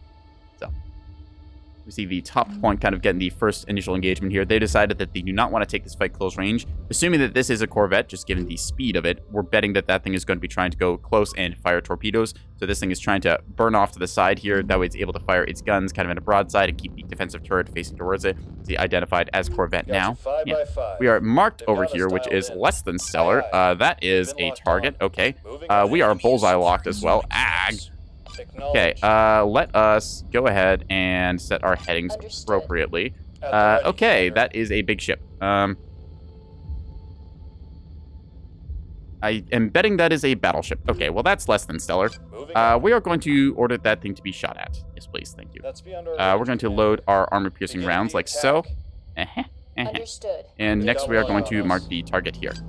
So, because we know what that is now, we should be able to deal with this effectively, I hope. See ourselves trying to adjust our positioning like so. Our flank speed, please. Thank you. All right, we are going to have you locked on the Kit Kat. Okay, a battleship if there ever was one. Aye, aye, Commander. You're going to inflate our numbers ever so slightly here by making it look like we have more ships than we do. So we're just going to fire off our container stacks. This may or may not work. Anything you can do to confuse the enemy is good. So if they happen to see that we have more ships than we actually do, I'm okay with that. You see, we are getting locked on here, unfortunately. Trying to repair our systems real quick. What can we do for you? So our goal to get as close as possible and then just deliver a big old knockout punch. So we're going to keep our bulk freighter going here. There we are. You see our allied bulk freighters, they are getting a... Oh, they have a purple burp as well. Yay! My idea is spreading. Yippee! Okay, so we're going to just try and get ourselves around this corner and isolate and eliminate because we now have gotten the plasma hits that we need. Yeah, let's go! Maximum speed. So, as we took the initial brunt of their assault, they're now suffering heavily as they get plasmid here. We can pretty much just overload this flank. We have gotten the A point already. We know that this is, I think, about 3,000 points worth of battleship. I'm pretty sure that the Kit Kat runs missile backpack. You play against certain players long enough, you recognize some of their builds. There's the lovely deep fryer purple over there going for it. We could hit this thing with high explosives, but I don't think that that's necessarily worth it. Instead, we're going to switch over to a bunch of our weapons here. Yeah. So, see us crossing like so. We're going to try and keep ourselves some distance so that we don't get torpedoed. But at the same time, we should be able to just purple burp on this thing, and that will be that. Yeah. All right, let's see. You just need to not do that, because I want this thing to move like so, and then apply purple. please. Thank you. We're on our way. All right, you are approved for fire as soon as you get arc. Thank you. All right, now that you have positioned yourself correctly, we can go from there. And then you should be good to fire. Aye, aye. Thank Full you. power. All right, let's see. It's trying to very closely hug this rock, so we're going to continue our rotation outside here. Just keeping our ship a little bit further forwards. We do have some point defense turrets, so we should be able to shoot down some of this stuff, I think. With any luck, the AMMs Go will ahead, launch. Command. I'm going to prioritize shooting these things here. Aye, aye. Gonna pop out some of these now. Yeah. CMD EO, so very big, expensive missile. Roger that. Yum. And for some reason, we can no Copy longer that. see them. Moving. That's odd. Standing by. Game? What the Gotcha, heck 5 by is... 5. Okay, that's strange. Acknowledged. Well, anyways, I don't know why we can't see them. I'm assuming it's some... Either they tuck themselves around the corner there, which is entirely possible, or there's just Gotcha, some 5 weird by map 5. screwiness going on. Anyways, At the ready. can order the shot at this thing with grape. Can't There we go. comply, Commander. Yum. Oh dear. Okay, there's another ahead, track Command. appearing up above here, so At the this ready, could be a Commander. problem. Take 'em out. We're going to hold fire here real quick. That's a bit far. There we Commander. are. We're then going to move upwards out. like so, and move the purple perp as well. Oops. I need to fix my formation here. Ag! I believe that may have hit. Hard to say. My AMMs have gone off somewhere silly. Is a sprinter there. It's a destroyer. Okay, Gotcha, so we're going to 5 lock by onto this thing negative, Too far. and then fire. So we have high explosive loaded, which is less than ideal, but this should be good enough to work. Beginning We're the going to try and get attack. ourselves some range against it. Receiving. Pew pew. Copy. Opening fire. Should be able to fire on that, I think. Understood. Yeah, We're there we en go. route. Moving So out. unfortunately, we do get beamed, but I think we're going to give better than we take here. Engine, go ahead, We're getting Command. beamed Move right at out. maximum range, so it's not going to deal as much as they would like. Commander, that's not going to work. Our reactor got hit here, unfortunately. So we're going to just try and keep our lock onto that thing. We're going to switch over to firing high explosives in a second, like so, and just keep our fleet Aye, maneuvering. Commander. There we are. Moving out. We turn off our flank Go coasters. ahead, We don't Command. need them right now. This thing's reactor got booped there, unfortunately, Send but we traffic. should be able to get some contributing fire done. Go ahead, Command. I don't know what else they have here, so we're going to On the play way, it safe and Commander. pull back. They have responded correctly to our maneuver here. Their battleship deciding to fall back while we were trying to move upwards. This could be another keystone, so I want to play this fairly safe. Hostile At the fire. This thing is not under command, so we got a very good salvo into it. Commander. Oop, incoming missiles here, so this is not going to be fun. We're on our way. We're going to pop all the chaff we Aye, aye. can and just have you hold still here, ideally. Pop the chaff Understood. more, please. Thank you. This is going to hurt. Okay. Warning. So, Component luckily, disabled. we do this thing called We Don't Put Anything Expensive in There. Yippee! Aye, aye, Commander. Anyways, we're Moving going to turn out. our radars back on now. Oop, radars on, please. Thank you. So this thing is going Go to... ahead, Commander. Yeah, the Farragut is getting royally toasted here.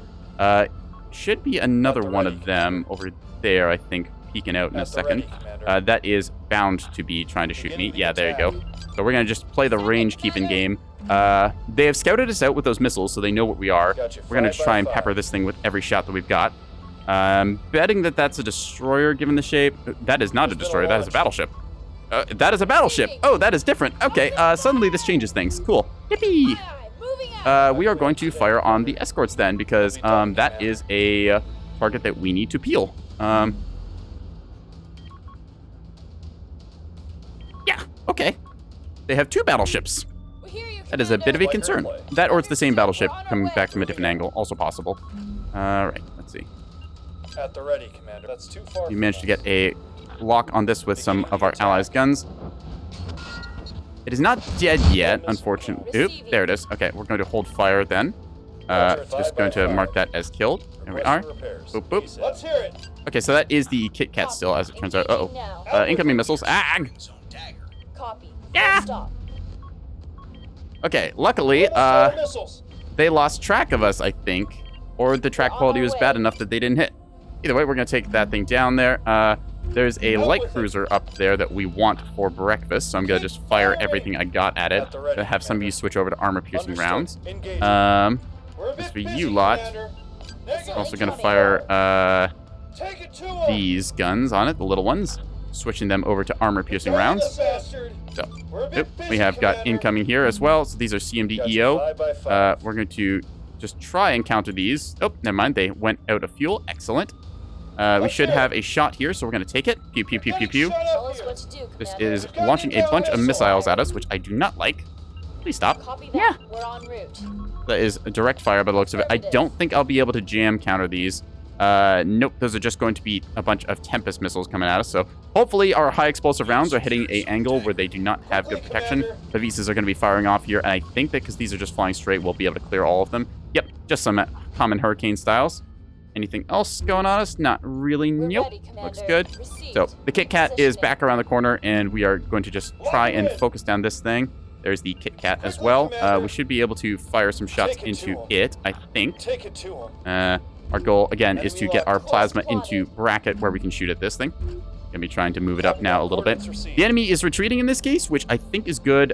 They're able to take a whole bunch of rounds on the nose, though, which is going to make us struggle a little bit. We really need to get our plasma ship into position. We've been bungling it the entire time here, so we're just going to send it around the corner. Received. Tell you the truth, I don't see a reason why we can't just push this. Get the hell out of here. Let's just send it. Send your traffic. In this case, we're taking a little bit of incoming fire, but I believe the Kit Kat has been toasted a little bit on the nose from the other plasma burp. Standing by. So we're going to Commander. see if this is a plasma. Nope, that's C30s. So We're ready. we are still Commander. winning on the cap game. Our teammates have thankfully been playing around the other stuff. C Point just got a whole bunch of missiles thrown at it, so that's a bit of a problem, but there should be sprint mines here. So as long as this ship is able to get off the point and keep its stuff up. Oop. Oh, fuck. Hi. You are a problem. We can't, Hellish. Commander. Crap. I did not realize that they had a beam ship right there. Okay, that is a issue. Oh, crap. Okay, yep. They have baited us well. Well played. Fired. Okay, you know what? We need this thing to die Engage now. the enemy. So we're going to do this. Course Ow! plotted. Okay, turn off your radars, please, because we need all the power we can get. We're taking I care of it. did not think they would have more beam stones. I will give them credit. You got me good. Okay, we need to restore our reactors and whatnot, because we are getting heavily hit. Luckily, though, at this range, they will struggle a bit to break us. We're just going to fire all the high explosive we can into these things, like so. We'll get the bastard. You are going to assume lead of the formation here in a second, if I can remember which button that is. This one. Forming up. Yeah, number 2 is going to go up here. Number 1, you're just going to royally toast it, so you're going to sit back for now. And yeah, owie. So yeah, Kit Kat is getting royally toasted, which is the thing we wanted. We're underway, Commander. All right, so that is a well-played ambush on their part. I have to give them credit. Owie. Oh, what the? Where did you come from? Okay, you need to be handled here in a second, so we're going to do just that. Good destroyer play on them. They figured out where we were, and they boxed us in decently well, so I must give them credit. Credit is due. Got you. All right, as for you, that thing is not so much of a problem, but we need to help support our team over there, so we're going to move that way. I'm going to have my guns rotate down this direction, and with any luck, they will be able to shred that thing in question. We're just going to try and play the range game here. Get ourselves some power set up once again, now that our systems are working. There we go. So this thing got a good burn off on us, but again, we have 250 millimeter, which is going to do very well against this keystone here. They got a good burn, but I think we should be able to be... Maybe we're good. I think we're good. That's a pretty big rainstorm over there that we won't be able to hold the C point from. Standing But by. we have multiple caps already, so I think we'll be able to manage. Just going to fire into these things while I can. We're going to do some purple burping on this one, since we have the ammo. Understood. Moving We're en up with route. our team, actually, here. Yeah, the Kit Kat is doing a very good job of hugging the rock, although I plasmed it pretty well already. Commander, the enemy has locked onto us. We have you I'll loud. be very surprised if that thing lives through this. Okay, there we go. So, like I said, our ship has managed to survive here, so we're going to just restore some of these systems as needed. Enemy fire incoming. Yeah, just going to try and keep ourselves fixed up here. Commander. Number 1, you are going to go into formation with number 2, like so. And then we're going to be moving around the corner. We're just going to fire on that thing until we see life pods, because I do not want this to live. I'm amazed that it's still alive. Commander. Anyways, big missile strike out here. Going to fire plasma on this thing while I can. Moving out. Commander. Probably these are going to hit. I don't have any point defense, unfortunately, so... Yep, this is going to hurt. Luckily, though, I don't believe that this will kill everything. Yeah, we still have some guns left alive, so... That is a very good usage of their assets, because I did not keep my fleet in formation to provide the point defense I needed. And I was kind of banking on the other, the other line ships with me to be there, but that was my misplay then. Too many things going on at once, so we're going to just fire on what we got. Owie, owie. Gonna try and keep our stuff alive here. We can... Yeah, we'll just prioritize all of this stuff, because those are the essentials. Need to keep them up. Anyways, I believe that we should have good plasma here. We've restored Think. a module. Trying to fire what we got. All right, that thing has got to be dead, right? Like, How can we there's help you, no way that Commander? thing is living through that. right, anyway, so now with that done, we're going to swap over our fire onto these, because these are priority threats. Ready for There we orders. are. Changing Move ourselves position. upwards and forwards and over Copy and that. whatnot. Coordinates So they're just firing little packages of size. Actually, hang on.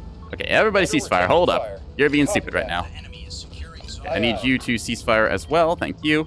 That thing is confirmed dead. You can see it over there. We are taking more hits here, so... Oh, crap. CIC gets hit here, and we need to restore the Citadel. Ouch. Should probably get some other things going as well. Ouchies. So, unfortunately, taking a bit more damage than I would love here. Zeroing in. To try and fire on this thing with what we got. They're doing a very good job of hugging the rocks and playing the close angles here. We're moving. We've restored a module. Yeah. Blue Barrel on our team saying they'll pay for this. I support whatever they're making them pay for. Power reactor back up. Pew. Yeah, we're trying to plasma strip this thing. The battleship did a very good job of hugging close to the rock here, so it's Copy kind that. of funny Moving. playing those things like destroyers. We've cleared our flanks. We know there's a beam destroyer over there somewhere. We're trying to get our fire out as much as we can as we are restoring all of our various little systems here. We'll also get one of our guns back online. So the Kit Kat is still probably pretty active. Battleships are notoriously hard to bring down when you only have the front presented. We should be able to restore another one of our guns here, which I'm going to actually risk doing. Plant Control Center would be helpful as well, but I don't think that we have the need for anything there. Repaired a module. Yeah. Tell us There we what go. to do, Modules Commander. Gonna just try and keep our angling going good. Received. As for you, you're going to be moving upwards and over here. And fire HEHC in a second. There you are. All right, set our heading to face this direction, like so. You're going to be facing over there as well. Gonna try and get our pinpoint lock. Again, arrow fire with the Kit Kat. Very good at hugging the rock here, so giving us a bit of a run for our money. Boxer. Let's see if we can't get ourselves in position to shred this thing. There's that Vauxhall again being a nuisance. All right, you're going to suffer for that. It'll be done, Commander. I want to make sure that that thing does not have armor, because I'm pretty sure we plasma burped this thing. Let's see. Are you firing grape shot? No, that's not me firing grape shot. Okay. The purple burp has already done most of its job here, so really, at this rate, everything we get is a bonus. Just kind of try and keep myself alive here. So, let's see. We got you going over here, you going over here. You're missing a bunch of your luxuries, so we're actually just going to send everything we can into this Constitution Vauxhall. Yeah, it's got a big angle towards us, so we should be able to get some great hits here. Ready Pew, for pew, pew, pew. orders. All right, there we On the go. way. Just going to move my fleet back over a little bit. Like I said, this map is kind of interesting because it's randomized every time, so you get weird geometry and you don't quite know the engage angle until you're in it. We've done very well keeping our battle group kind of like together, essentially strength in numbers here as we've been able to tank some of the incoming missile shots. That said, their keystones encircled us from multiple sides, so we had to try and hold our line. The Kit Kat here has been pretty well toasted, I think, at this time. We're going to start rotating some plasma into it when we get the chance to. I'm just going to keep moving my fleet upwards and over now. My lane partners here have been very good. Toasty's got a nice little bit of DACA coming in with his C-30s there, and then Blue Barrel over here is bringing, I think, missiles in? Nah, just some little bit of gun and plasma goodness. Yeah. And over here, yeah, Toasty's other ship, the Plasma Burper, as well. All right, so we're going to fire on this thing now with everything we got. Outgoing.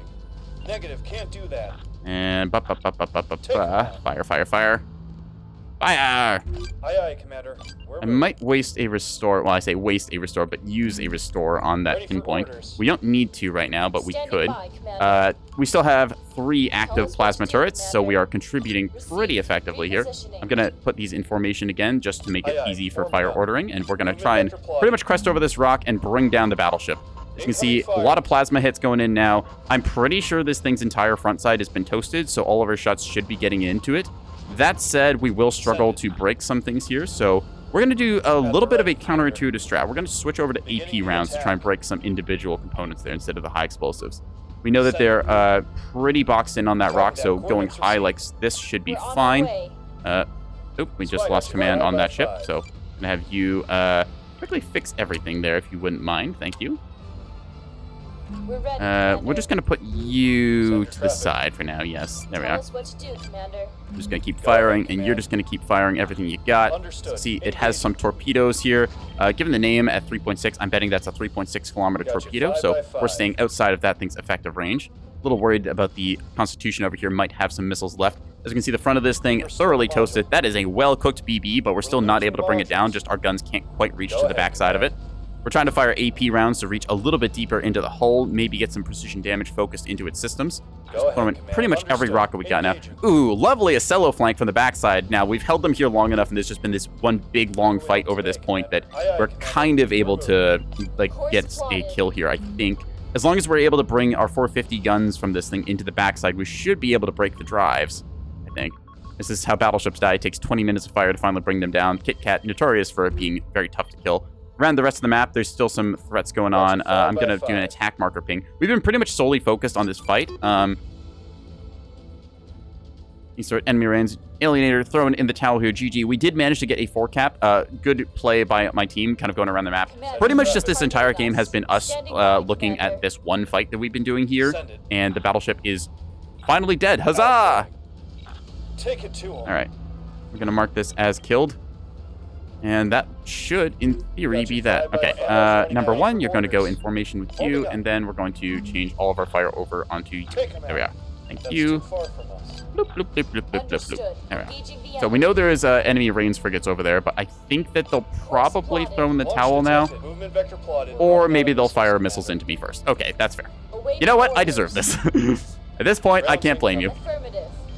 I deserve that. I'm going to tell them then. Commander, we've taken too much damage. We have to evacuate. Yep. Ready for orders.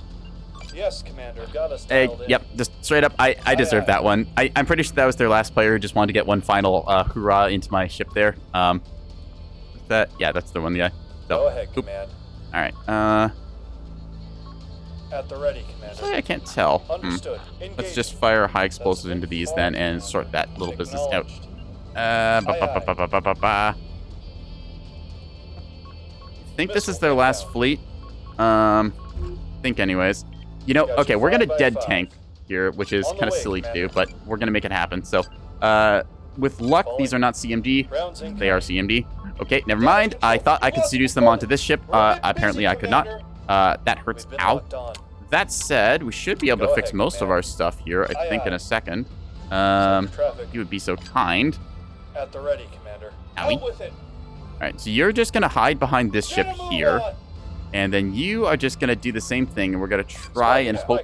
Okay, we're going to see if I can shut down all of my stuffs and then play possum. Send your traffic. Because the plan is that those might not be CMD. They're likely CMD. But if they aren't command, I can maybe just hold still and pop chaff, and I am out of chaff and stuff. Okay, never mind. Ouch. That hurt. Okay, those are heck peas. Wow, that hurts. Good to know. Cool. So Heck P is one of the things that is really looking for that kind of hit, just straight down the nose. So credit to him. I did turn and present the perfect avenue there. But yeah. Yeah. Direct strike. Interesting seeing Rains frigates used like that for the kind of like brick killing approach on there. So knocking out my ships at the very end. Good show. Lovely long gunfight we had that game. Let's see. Yeah, the Kit Kat able to soak up like almost 24,000 damage there. You can see just the drives left, and I'm betting a CIC like really tucked into the midsection. Amazingly, the antenna is still alive, which almost never happens for battleships. So yeah, big old package of missiles here. Aerofire, well known for that. Yeah. Respect to the Kit Kat, did very well holding that flank. Driver over here has kind of an interesting mix here. So it's like we got a CL and then 3 destroyers, which are fairly cheap at only 500 points. So credit to him. Yeah, these running pretty skeletal. 500 points, yeah, and then a bunch of missiles into the backpack here, just CMD size 4s. Honestly, though, the CMD size 4s did pretty well against me because I did not position my ships well enough to cover each other. The beam destroyers, well done flank, 1 from below, 2 from that close angle. Played them very patiently. I totally bit the bait and went after that battleship thinking it's isolated. Then 2 beam destroyers show up. If they waited just a little bit longer, I think they could have gotten some kills on me. Beam destroyers kind of struggled to get kills beyond, I think it's like 4 kilometers on bulk freighters. Just need to break that damage threshold. Let's see, where did our fleet go? Yeah, so respectable numbers coming out of both of our bulk freighters here. 1,100 on this one, or 11,000 rather, 14,000 on this one. Our Swordfish did its job plasma burping. Yeah, pretty enjoyable frontline fight. I had a good time with it. See the 100 mil over here doing a lot of damage. Most of that coming out from the HEHC shot here. So heavily favoring that amount of the high explosive. Each of these shots does the same damage as my 250 millimeter HE. So they are very good at that, although they cannot penetrate armor. In terms of the rest of the match, our team did pretty well. The yeah, HE rounds on this thing. This Ocello put in some work. Spin Bulker. Looks like it didn't get as much damage, probably just not finding ideal targets in the engagement ranges, but was able to do decently well. See, our team had some capping assets here, a bunch of sprint mines deployed and whatnot to guard points. Very good to see. And yeah, as for enemies, let's see, Jucifer. Yeah, we saw a bunch of those size 2 Heck Piece spears, so very good at what they were doing. They knocked out a whole bunch of my stuff there. I'm pretty sure that was like the final fleet that attacked us. I want to say it was, because I think, yeah, they just engaged my last stuff there, and it really hurt. So CMD with Saw, nothing I can actually do to counter that. Not with my current fleet comp. It's CMD type, so I'd have to jam the launch platform, and I just don't have the tools for that, so just have to suck it up and take your lumps. Every time you build a fleet, you have to decide what you're good against and what you're bad against, and that is one of the things that I just had to accept. Not sure exactly where Alienator's fleet was. They did a bunch of different cap things. Like, I only saw one avenue of that map pretty much the entire game. Like, it's just that little quadrant where we're fighting the big battleship, which I had a lot of fun doing, so, yeah. Okay. I don't think I quite have enough in me for one more tonight. I would like to kind of keep playing. We'll take a look. Is there a match up? There is one on Arroya. All right. Tell you what, chat, we're coming up on about 3 hours-ish here, and my voice is kind of getting worn down. I've done a lot of talking recently, so I think I'm going to actually call it here.